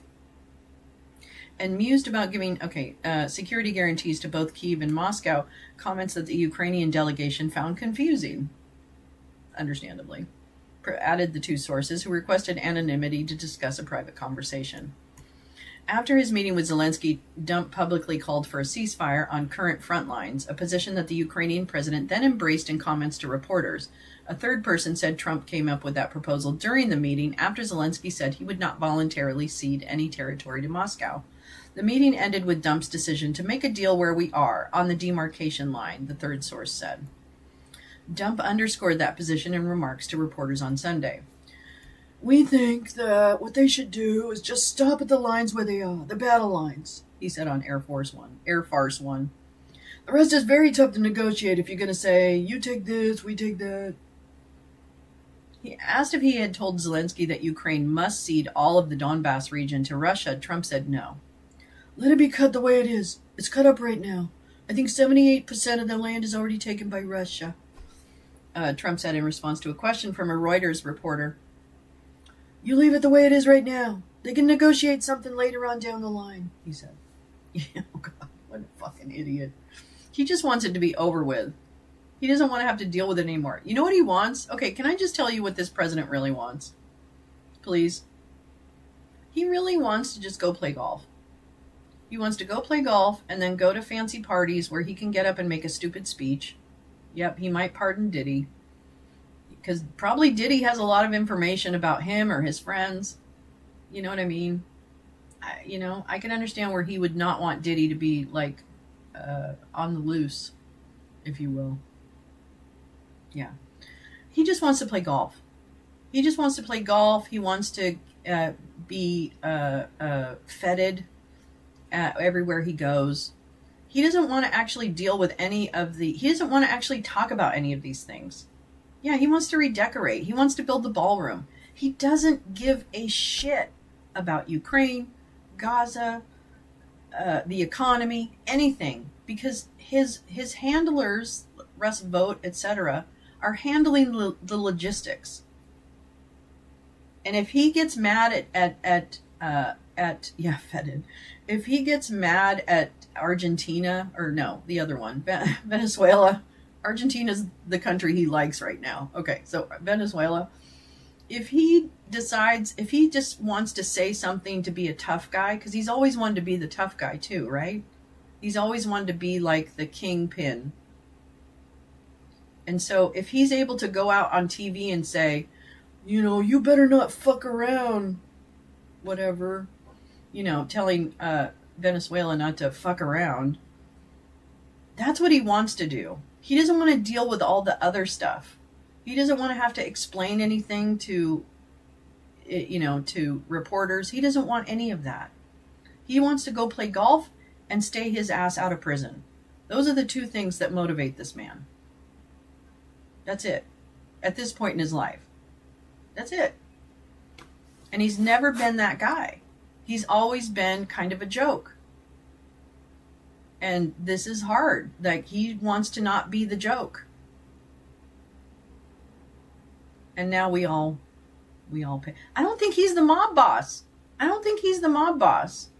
I really don't, Scott. I think obviously he's not the funder or anything, but I think he's actually just working on his weird kind of, he's working on his weird little, like robotic movements. Like, this is what's ingrained in him. Freaking YouTube had just crashed nearly a dozen times this morning on my phone. What is happening? That is so weird. I've had problems with that too the last couple days. Lil Wayne or some other head thug that probably keeps him in check. He doesn't want to die. No, none of them want to. As Venezuela uses Russian weapons to defend itself, make it make sense. I don't know. It doesn't really make sense. Actually, I have a couple pieces on the Marco Rubio. I think that either you, Teresa, or Tina shared. So my entire stuff comes from mostly the women in my life. Okay. Most of the women in my life are where I get most of my information. Just so you know that none of this is me. Okay. None of this is me. I'm just the bad soundboard. Okay. That's what I am. That's what I'm here for. Okay. All right. Overall, while not a disaster for the Ukrainians, the Friday discussion was a clear disappointment for Zelensky, who had hoped to convince Dump to supply his government with long-range Tomahawk missiles capable of hitting deep inside Russia. Dump has not decided whether to make Tomahawks available, U.S. President Vance told a group of reporters on Sunday night. The Ukrainian president's office did not respond to a request for comment. Elements of the talks were first reported by the Financial Times. In recent weeks, there has been indications that Trump was deprioritizing efforts to force a deal on Kyiv and Moscow in favor of throwing his full support behind the Ukrainians. Yeah, I know. And we know not to trust that. Do we know now not to trust if he's like acting like he wants to, Yeah, I'm the delivery mechanism. I joined the Illuminati. Pretty good info. And their bean suppers are chef's kiss. Okay, in favor of After a meeting with Zelensky at the UN General Assembly in September, for instance, Dump speculated that Ukraine could take back all of the territory it had lost to Russia, a possibility even Kyiv sees as remote. But the Friday meeting indicates that Dump may once again be pushing for a deal as quickly as possible, even if it is on terms that are unpalatable for Kyiv. U.S. officials repeatedly brought up the possibility of a territorial swap between Ukraine and Russia, an idea that Dump had embraced earlier in the year, and the U.S. president said during the Friday meeting that a quick agreement was essential, the sources said. It was pretty bad, one of the sources said of the meeting. Oh my God. The message was, your country will freeze and your country will be destroyed if Ukraine doesn't make a deal with Russia. So I'm just going to put it simply. Basically, Dump told Ukraine, you guys are fucked. And it's time to give up. That's what he told them on Friday. I'm surprised that Zelensky holds his shit together as good as he does. I'm going to be honest with you. I don't think I could hold my shit together. Even though I know, you need other countries. Like, you can't just fucking shit on everybody because you need other countries to help you fight this war. But man, it would be tempting to just be like, go fuck yourself. Like, ridiculous. A separate source denied that Dump said Ukraine would be destroyed. Oh, okay. Both sources said, however, that Dump resorted to profanity several times. I think he's starting to lose his I think he's starting to lose his composure. I suspect that he is about to lose his composure because he wants to go golfing. He doesn't want to do this. It's like, no.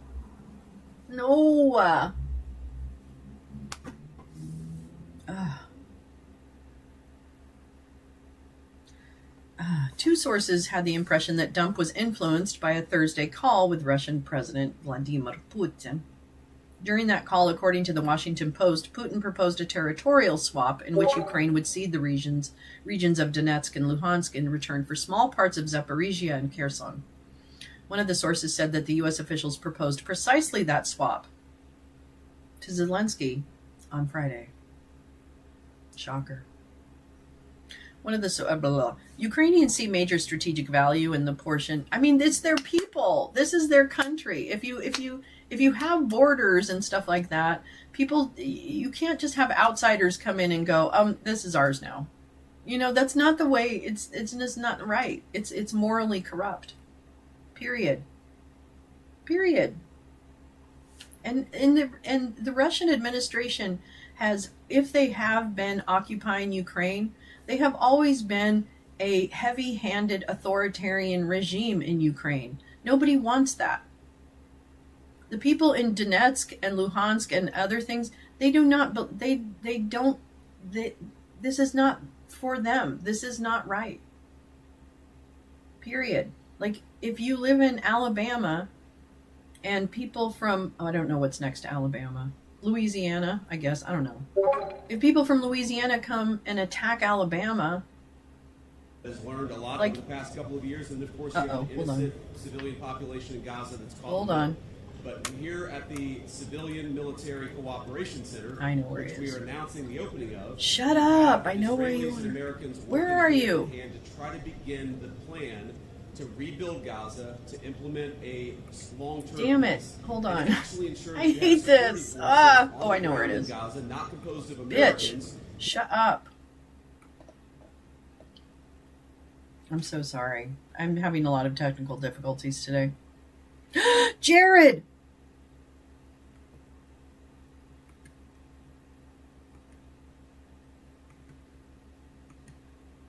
Yikes. Okay, that just started? Like... Alright, let me turn myself off. Hold on.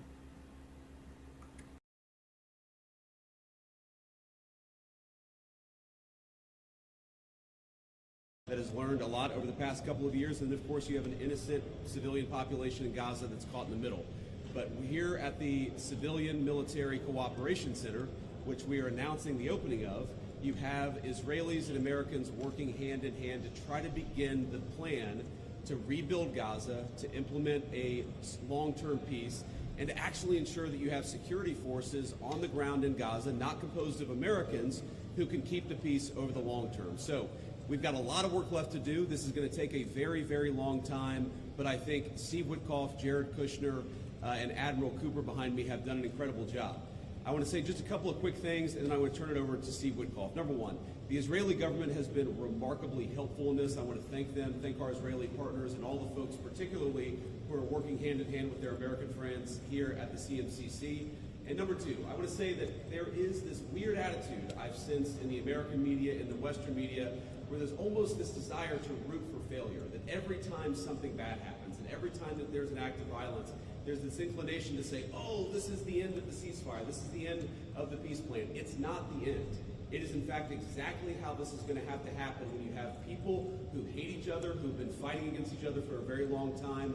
We are doing very well. We are in a very good place. We're going to have to keep working on it, but I think we have the team to do exactly that. So with all thanks to our partners, both in Israel, but all across the Gulf Arab states, Indonesia, the Turks, we are doing an amazing thing here, and I'm particularly proud of the American troops working at the command center who are coordinating this effort and making it possible. So with that, I want to thank Ambassador Steve Witkoff and turn it over to him to say a few things, and after everybody's said a few words, we'll take some questions. Thank you, guys.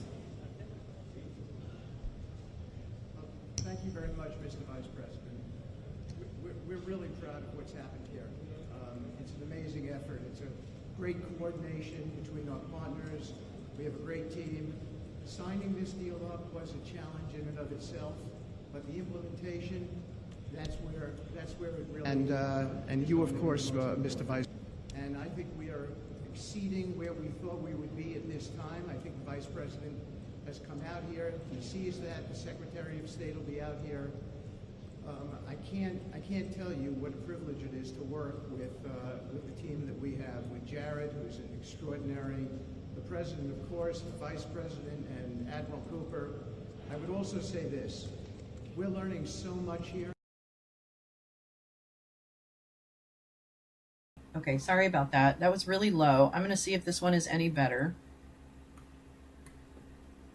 Partners, both in Israel, but all across the Gulf Arab states, Indonesia, the Turks. We are doing an amazing thing here, and I'm particularly proud. Turks, we are doing an amazing thing here, and I'm particularly proud of the American troops working at the command center who are coordinating this effort and making it possible. So with that, I want to thank Ambassador Steve Witkoff and turn it over to him to say a few things. And after everybody's said a few words, we'll take some questions. Thank you, guys.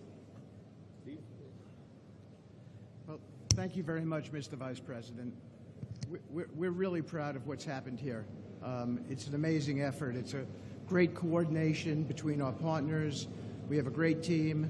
Signing this deal up was a challenge in and of itself, but the implementation, that's where it really is going to be the most important. And I think we are exceeding where we thought we would be at this time. I think the Vice President has come out here. He sees that. The Secretary of State will be out here.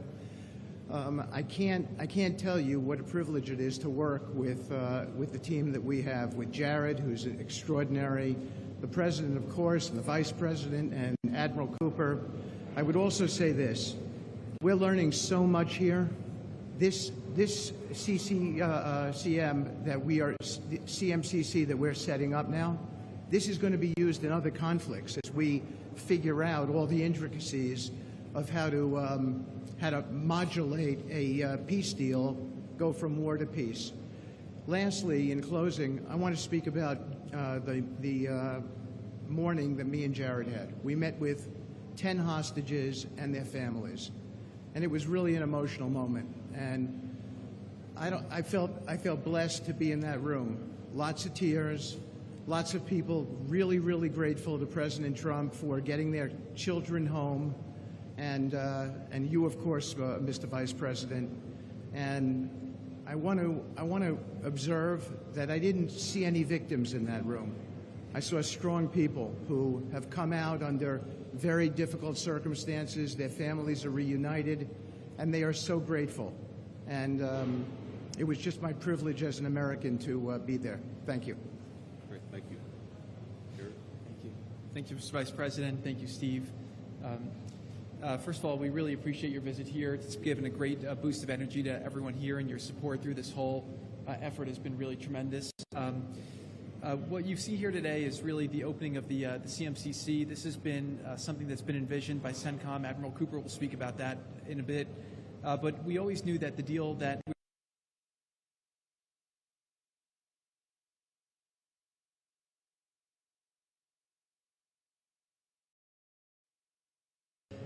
I think almost half are out now, and we had very good meetings with the Israelis. I know the Vice President's here to put a lot of effort into that today to hopefully make sure we can complete that mission in Phase 2. At the same time, the humanitarian aid, there's actually been surprisingly strong coordination between the United Nations and Israel, which is something that we've been able to help synthesize, get each other to air their concerns and to find out how we can do it better so that the aid reaches the people in Gaza. And doesn't go into the wrong hands there. Finally, I'll say that there has already been a lot of efforts over the last years by really concerned people to think about what happens next in Gaza.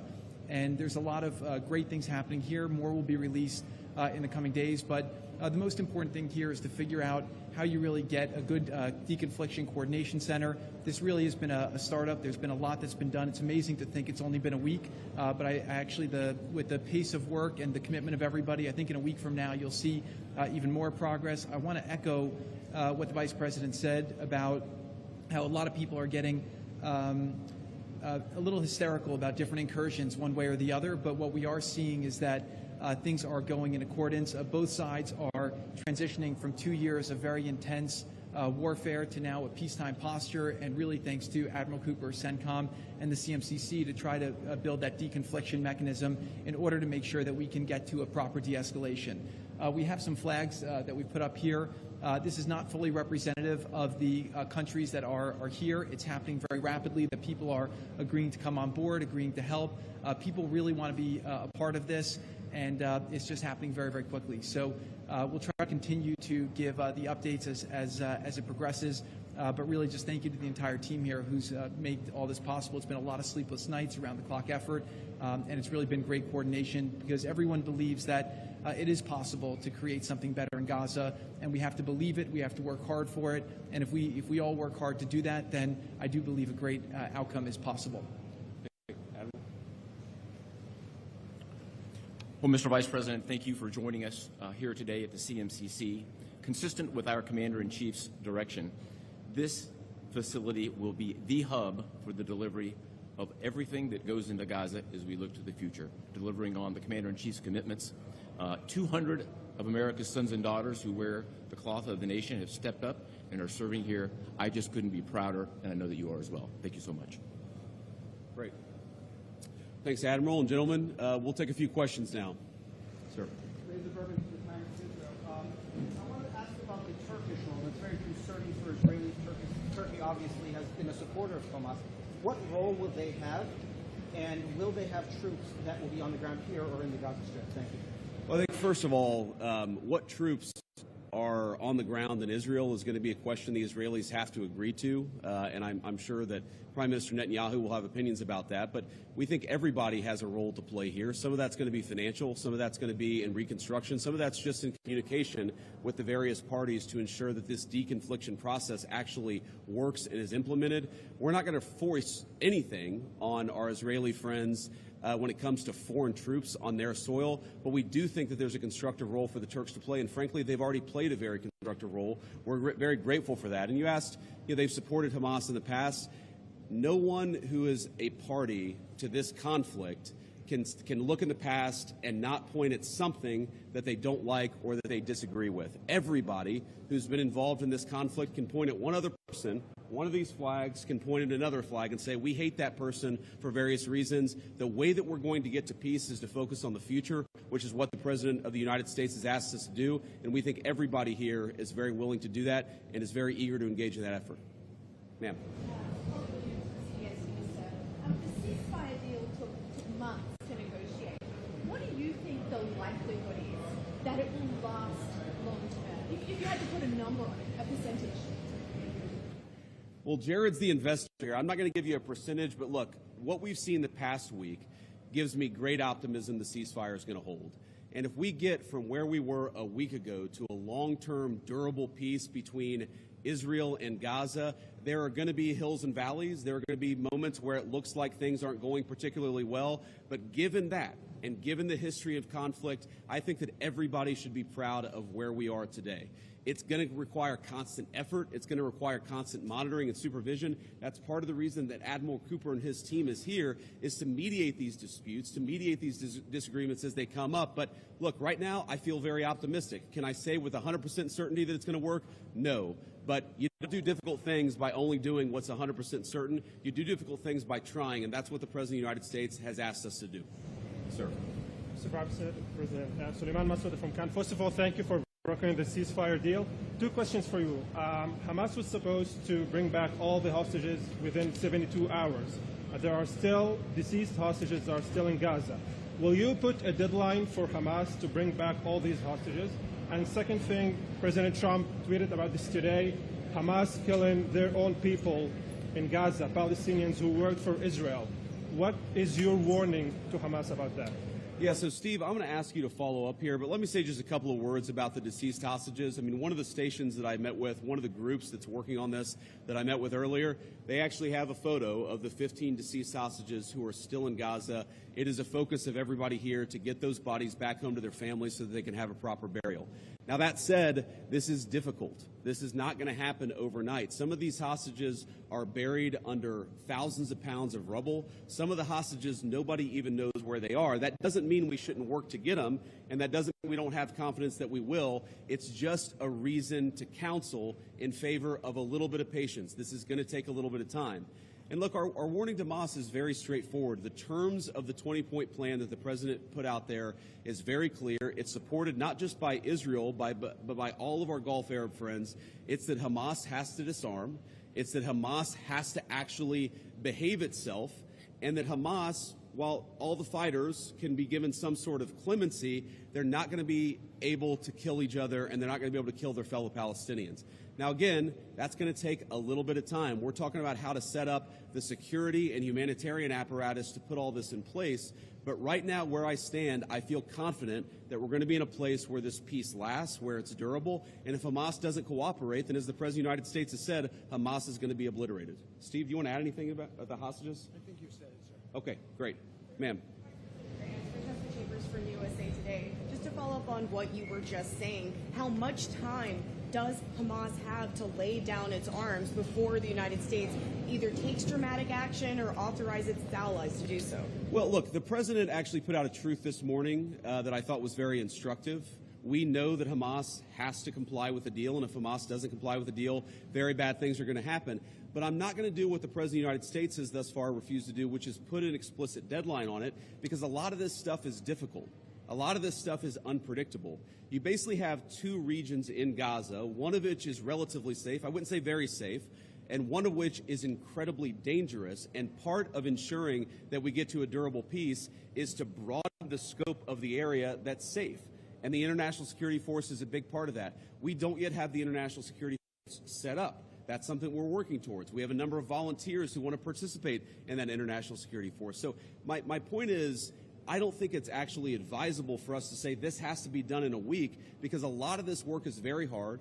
It's never been done before. And in order for us to give it a chance to succeed, we've got to be a little bit flexible. I think what you're seeing from our Gulf Arab friends, certainly from our Israeli friends, is a certain amount of impatience with Hamas. But we're going to keep on working at this process, and we're going to keep on trying to bring the deceased hostages home, but also make sure that all Gazans are able to live in a prosperous and safe place. Yes. So the White House indicated that actually there is a plan to start rebuilding Gaza, the parts of Gaza which is still under Israeli control. Is it so indeed? And can you tell us a little bit about this plan? How is it going to work? Yeah, Jared, do you want to say a few words about that? Great. So, first of all, no reconstruction aid, no reconstruction funds will be going into areas that Hamas still controls. And as far as the demilitarization goes, once the ISF is up, there needs to be a security force that they can feel safe from, that in order for it to be the transition to be complete. So that needs to happen. There are considerations being happening now in the area that the IDF controls, as long as that can be secured to start the construction as a new Gaza, in order to give the Palestinians living in Gaza a place to go, a place to get jobs, a place to live. So that's one of the many things being considered. Right now, again, there's been several work streams that have occurred over the last years. Those are all being synthesized and updated here at the center, and then they'll go before President Trump and the Board of Peace to get recommendations on what to build, how to phase it, but that's definitely something now that's being very strongly considered. Great. Sir? Thank you so much, sir. Oh, sorry. Why don't we do the guy in the back, and then we'll do you in the blue jacket. Thank you. So much, Go ahead. Mr. Vice President. Could you speak up for me? Yeah, I will try. So thank you so much, Mr. Vice President. And my question is, from the level of cooperation that you just saw today here in this place, how you see the, let's say, future of normalization in Israel in the region, if you see like a cooperation, growing cooperation between Israel and other Gulf states that we don't see from the outside? Yeah, well, you know, I think Steve put it best, which is that this model, I think, could serve for a foundation for normalization, not just in the Middle East, but across the world. Because what we're taking, again, is a long-term, protracted conflict with two enemies who really don't like each other, and we're actually creating a model that can lead towards sustainable peace. Now, we know that a lot of our Gulf Arab friends would like to have normalized relations with Israel. We know that getting this peace on a sustainable pathway is sort of the critical first step of that. But look, I feel very optimistic about where we are. Knock on wood, you never know how this stuff is going to go.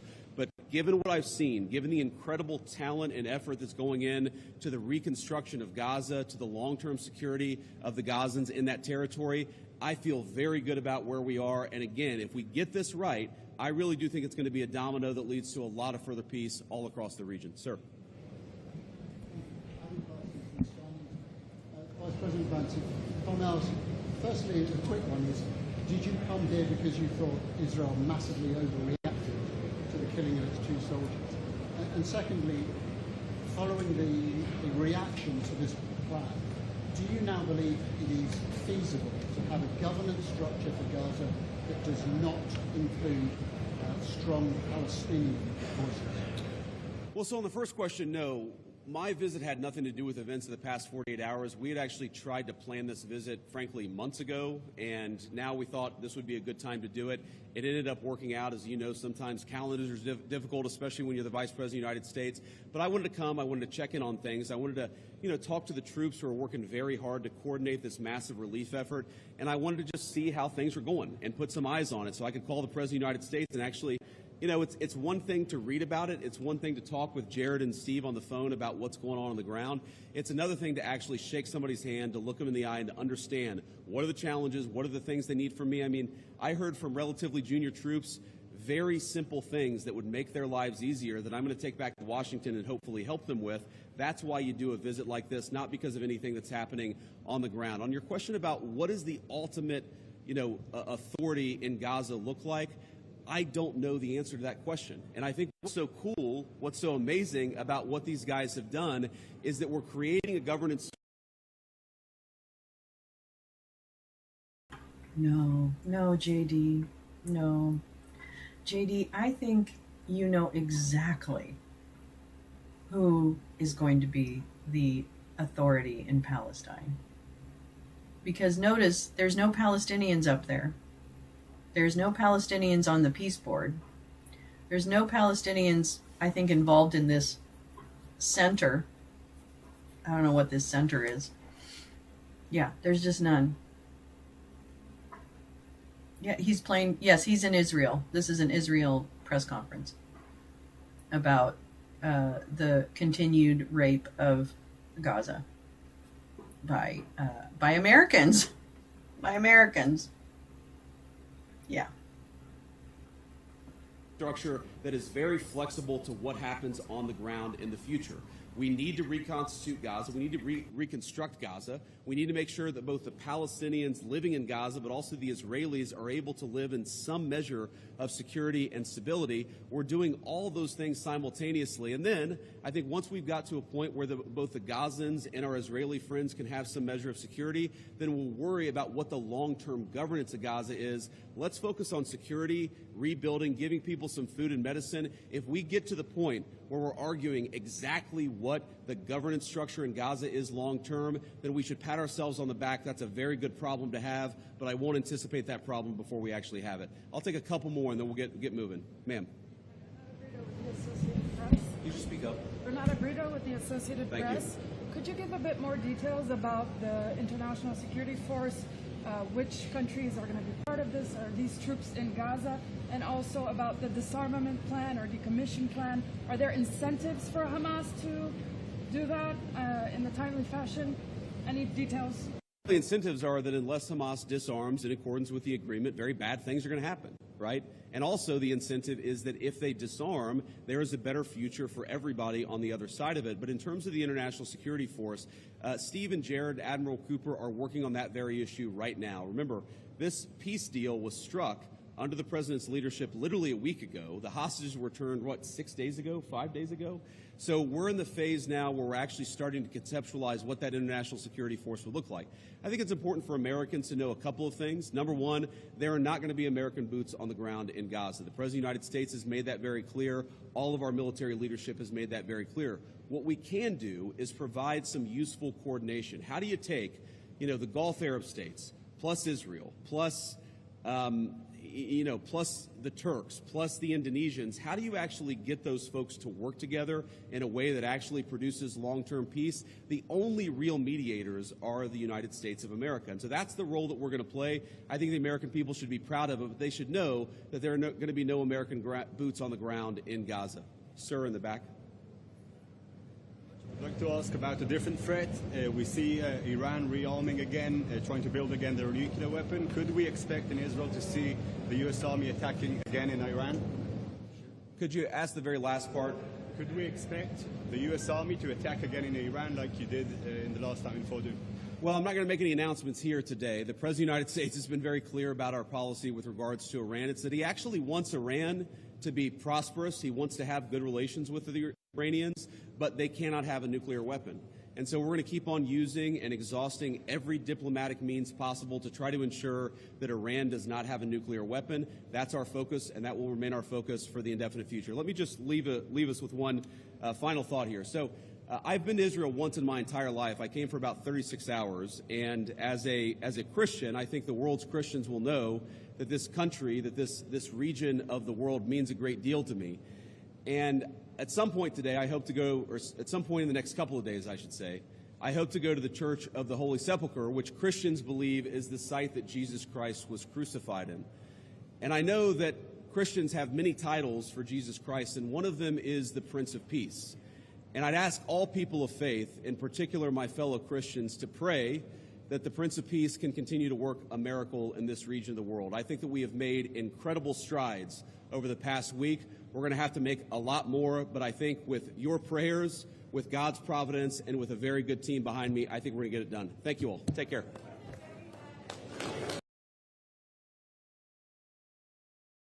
Oh, boy. There's a lot.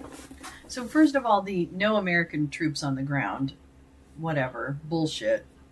And number two, there are already American troops on the ground in the form of mercenaries hired by the Gaza Humanitarian Foundation, another front for money laundering. If you recall, these folks don't give a shit about Palestine. They don't give a shit about the humans that are Palestinians. They don't give a shit. It's clear to me that part of this peace plan doesn't include Israel backing out of any occupied territory that they should be backing out of. Sorry. The whole settlement program should be eliminated. Sorry. And this is what we read about a year ago when we read about, thank you, Teresa, about Jared's fuckery when it comes to everything in the Middle East.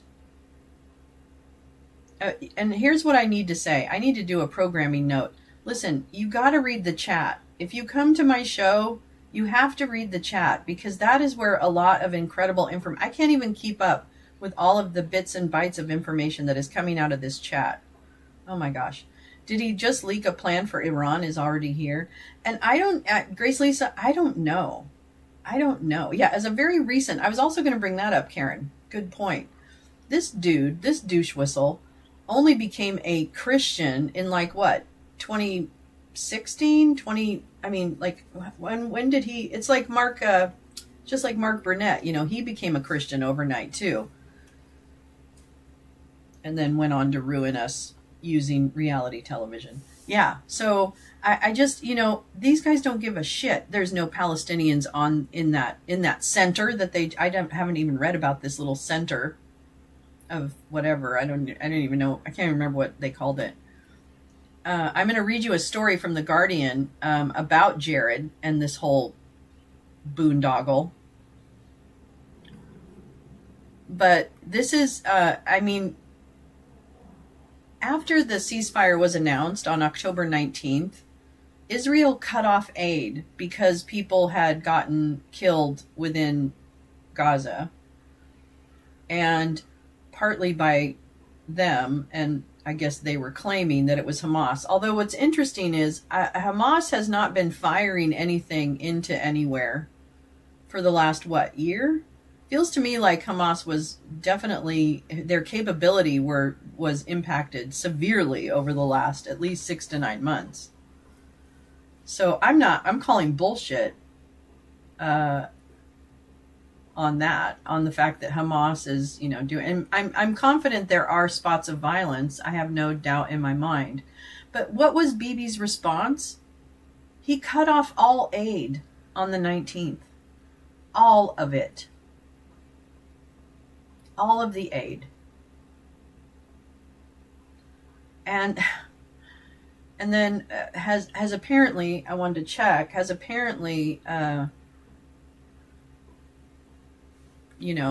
started to flow, but still at lower levels than it was before, which was already lower than it was at the beginning. And what got us to a place of starvation and genocide, as confirmed by detailed reporting from the ground by United Nations observers who, it doesn't matter to me what you think of the United Nations. I've listened, unless you've listened to these observers, and then you can argue with me about whether or not the observers are the UN or this or that or Soros or whoever, I don't know who your boogeyman is. But, you know, this is independently confirmed. This isn't just, you know, random propaganda. This has data behind it and on the ground observation.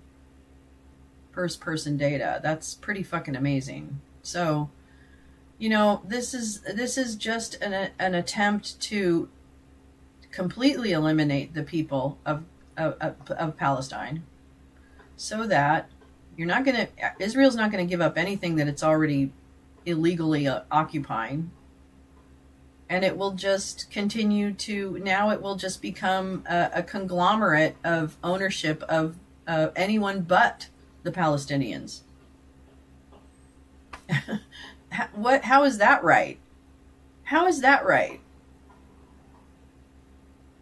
And I'm going to tell you now, and there was this really great book that came out, I think last year, saying, "We won't believe we let this happen," or something. It's a really good title. And it talks about our indifference as a humanity towards situations that are happening in the moment. And I thought, you know, that someday this will not be, I got to find the name of that book, because it was really, someday nobody will, everyone will think. Oh, yes, here we go. This is it. Okay, I really want to read this book. I haven't read it. I haven't read it yet, so I really want to read it. But this is I think one of the, I don't know, this just really struck me. I saw an interview with the author of it, and it really struck me. Sorry. Oh, Jesus Christ on a cracker. Come on. Come on down to Pound Town. Come on down. Come on down. Come on down. All right. One day everyone will have always been against this. And I really want to read this. It talks about, it's by Omar El-Akkad. Forgive me for not saying his name correctly.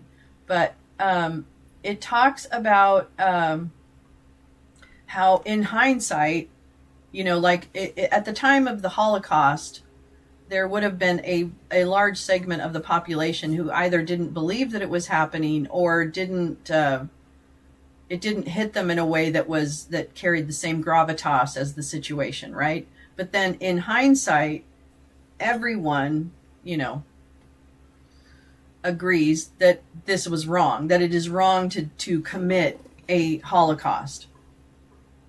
You're right? So I just find this is one of those things that fascinates me about messaging, about division, about all of the things.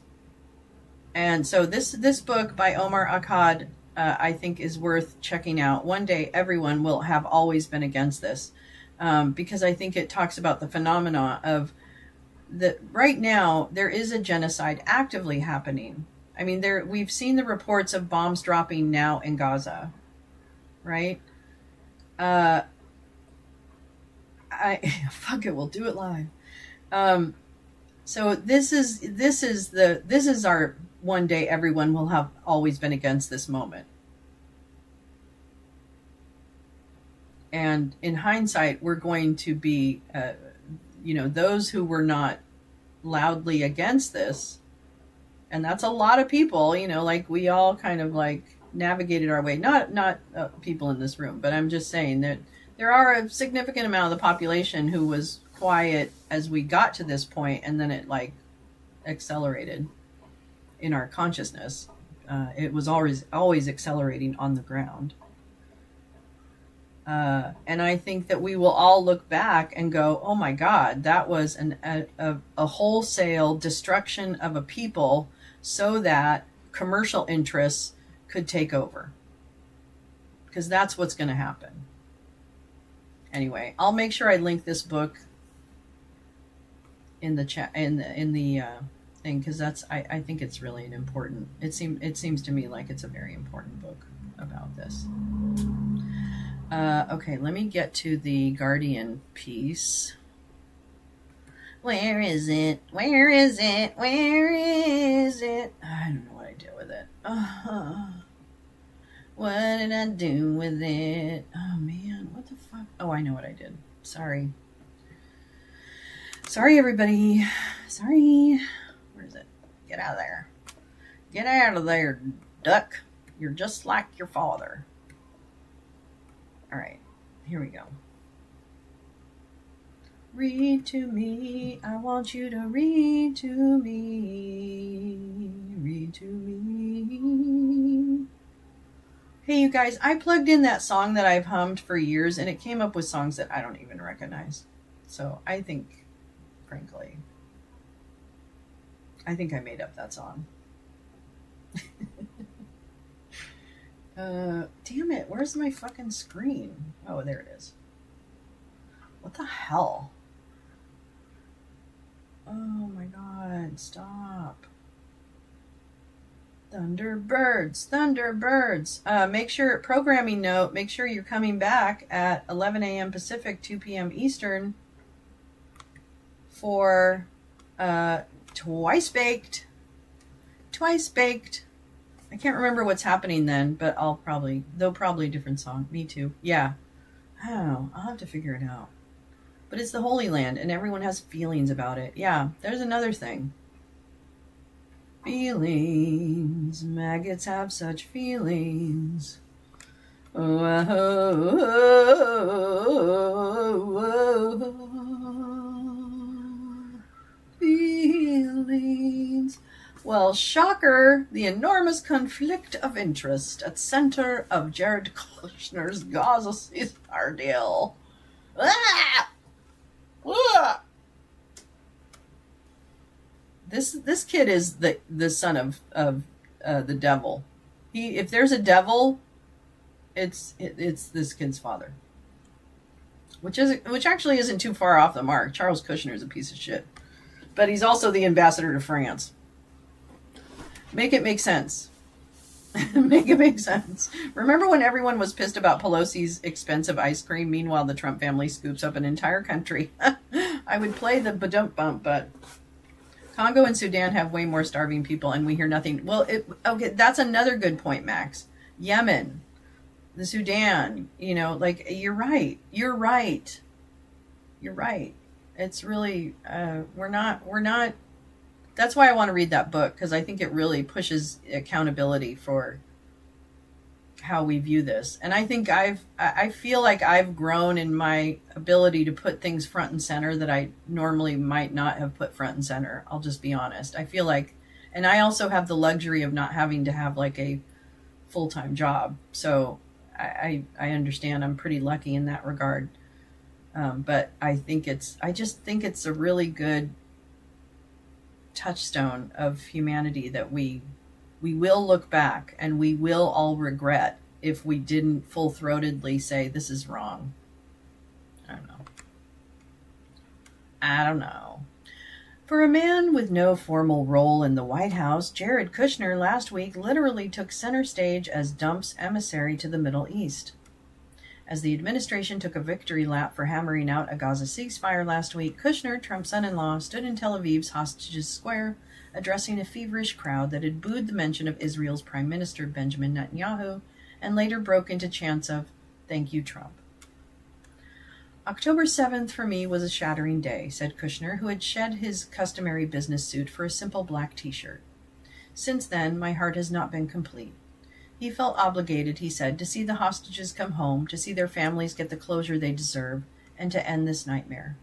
Also, to see the suffering end for the people in Gaza who, for most of them, were experiencing this through no fault of their own, other than being born into a situation that was horrific. It was a strong diplomatic sentiment for a man whose boss had threatened to unleash hell in Gaza. But the soft-spoken heir to his father's real estate empire has quietly become a key conduit for Trump's outreach in the Middle East, leveraging his Rolodex of leaders in the region and positioning himself to win a lucrative windfall if the goal of redeveloping Gaza ever comes to fruition. Well, it has been a notable return to the political fold after Kushner and his wife Ivanka effectively swore off politics after the January 6 riots. So distasteful. At the U.S. Capitol that followed Trump's loss in the 2020 elections. Now, Kushner, who manages billions of dollars in investments, including from Saudi Arabia and Qatar's sovereign wealth fund and his investment company Affinity Partners, to the tune initially of $2 billion, and I'm sure more since then, since that was 2021. Sovereign's Wealth Fund in his investment company Affinity Partners sits at the nexus of power in Washington, D.C. Of course, there's an enormous conflict of interest here, said Matt Duss, the executive vice president at the Center for International Policy, who described the influence peddling in the administration as open corruption.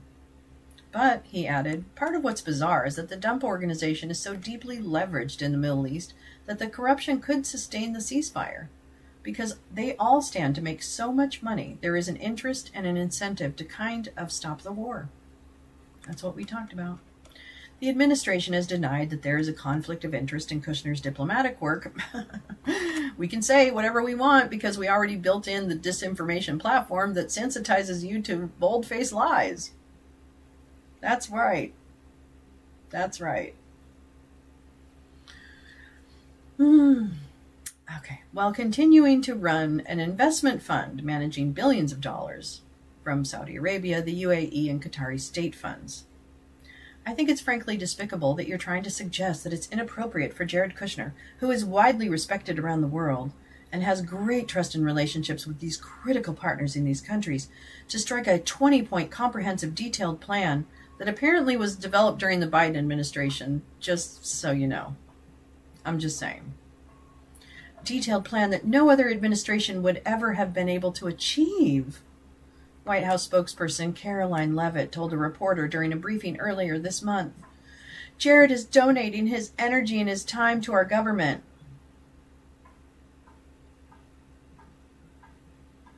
To the President of the United States to secure world peace. And that's a very noble thing. It's hot. Kushner, who was born into an Orthodox Jewish family in New Jersey, had no previous experience in diplomacy before he was proposed by his father, the New York real estate developer and convicted felon, Charles Kushner, to join Trump's first administration.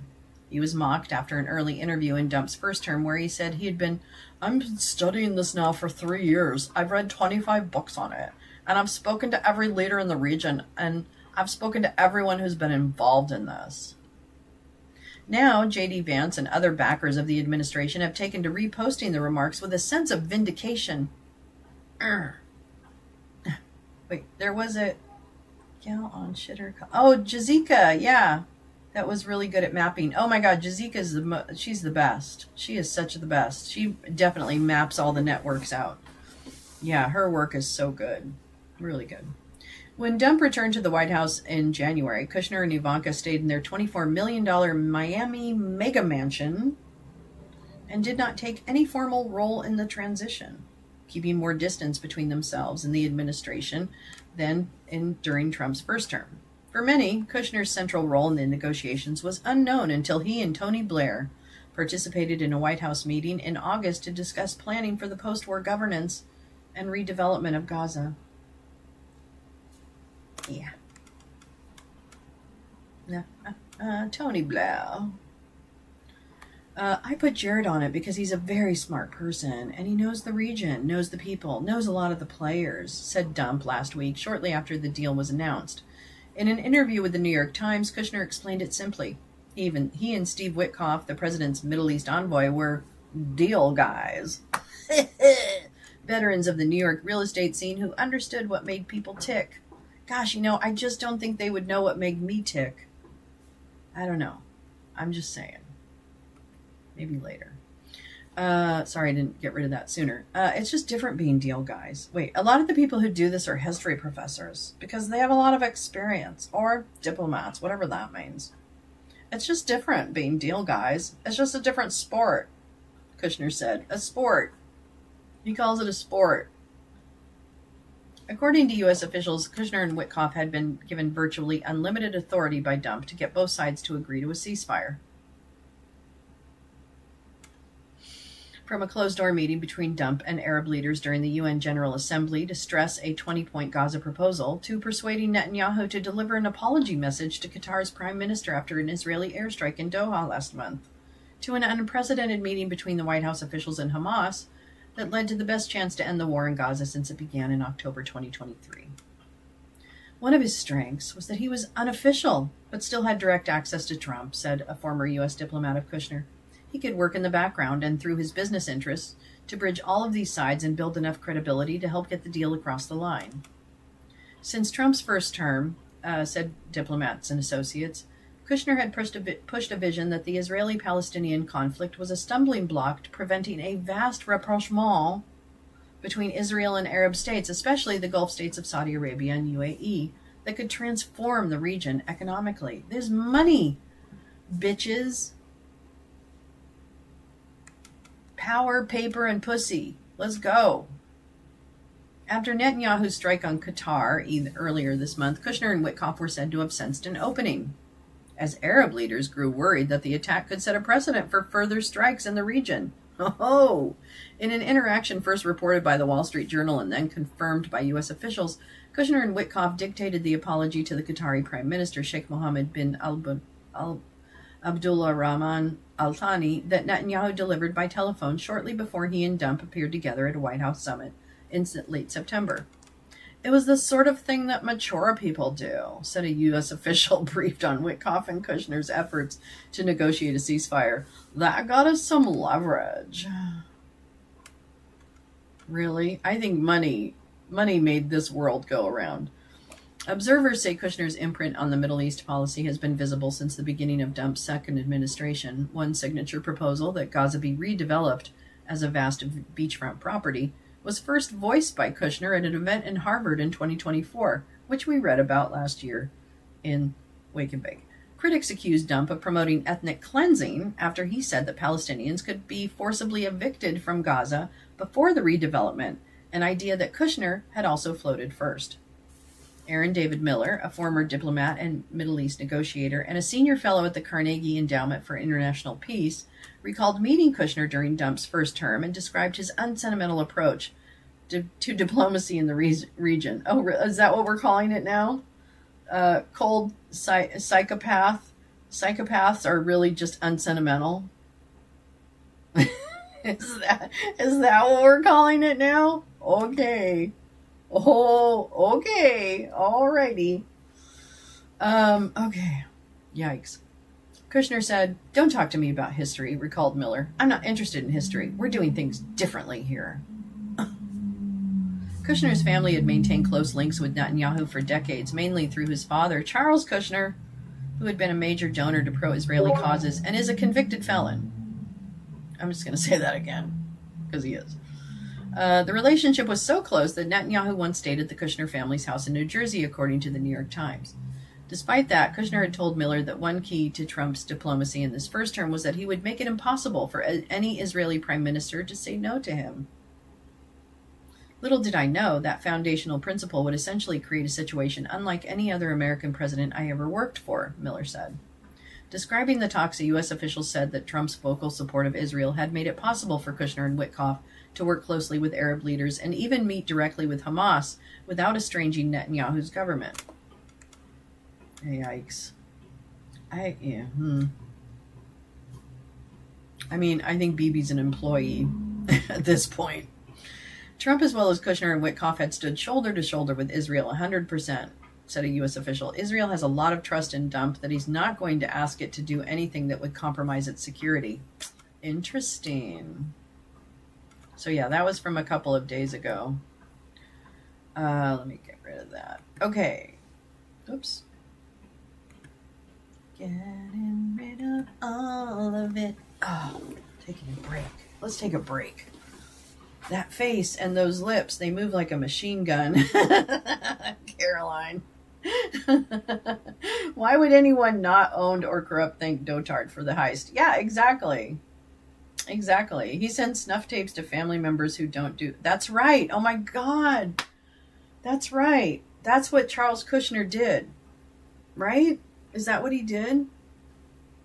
Yeah, he probably goes way back. You're right. He grew up in New York, Netanyahu. Yes, Kushner. I mean, we should probably at one point read the story of Charles Kushner because he's a real fucking character, and he's a convicted felon for making these weird threats, and then also, but then he was pardoned, and now he's like ambassador to France, or something. I'm not sure which one. Syria? Maybe he's Syria. I don't know. Somebody is somebody. Okay, so I'm coming back at 11 for a twice bake today. So I think I'm going to let you go for now, and I will be back. But we have more. I have a lot more to read. And France, thank you, Paulina, my love. I have a lot more for you. I hope you have enjoyed what we did this morning, but I have more coming. And don't forget, take a look at my videos because I put a video on last night. I'd love everyone's feedback, actually. And you can be, honest. But if you would take a look at that video, I think it's about 15 minutes or something. It's a concept I want to start doing more frequently, and I want to do it better. This one was just like, I'm going to pull this out of my ass. 2 hours, Teresa. 2 hours from now is when the second or twice baked will be. Herschel Walker, yes, he is illiterate. Exactly, right. Yeah. That's right. No, that's a feature, not a bug. I like the video. Always learning new things. Thanks, Lee. And thank you for those of you who took a look at it. I really appreciate it. But I really would appreciate some feedback. Now, granted, I really pulled that together like completely out of my butt. But it was, I want to try and do something a little more professional. Anyway, so I will see you guys in a couple hours. I really hope you come back. I know I'm taking a lot of your day, but it's going to be worth it, I think, hopefully. Anyway, thank you so much for coming, and I think the world of all of you. So just know that somebody thinks the world of you, and probably more than just one person. But anyway, all right, I'll see you guys later.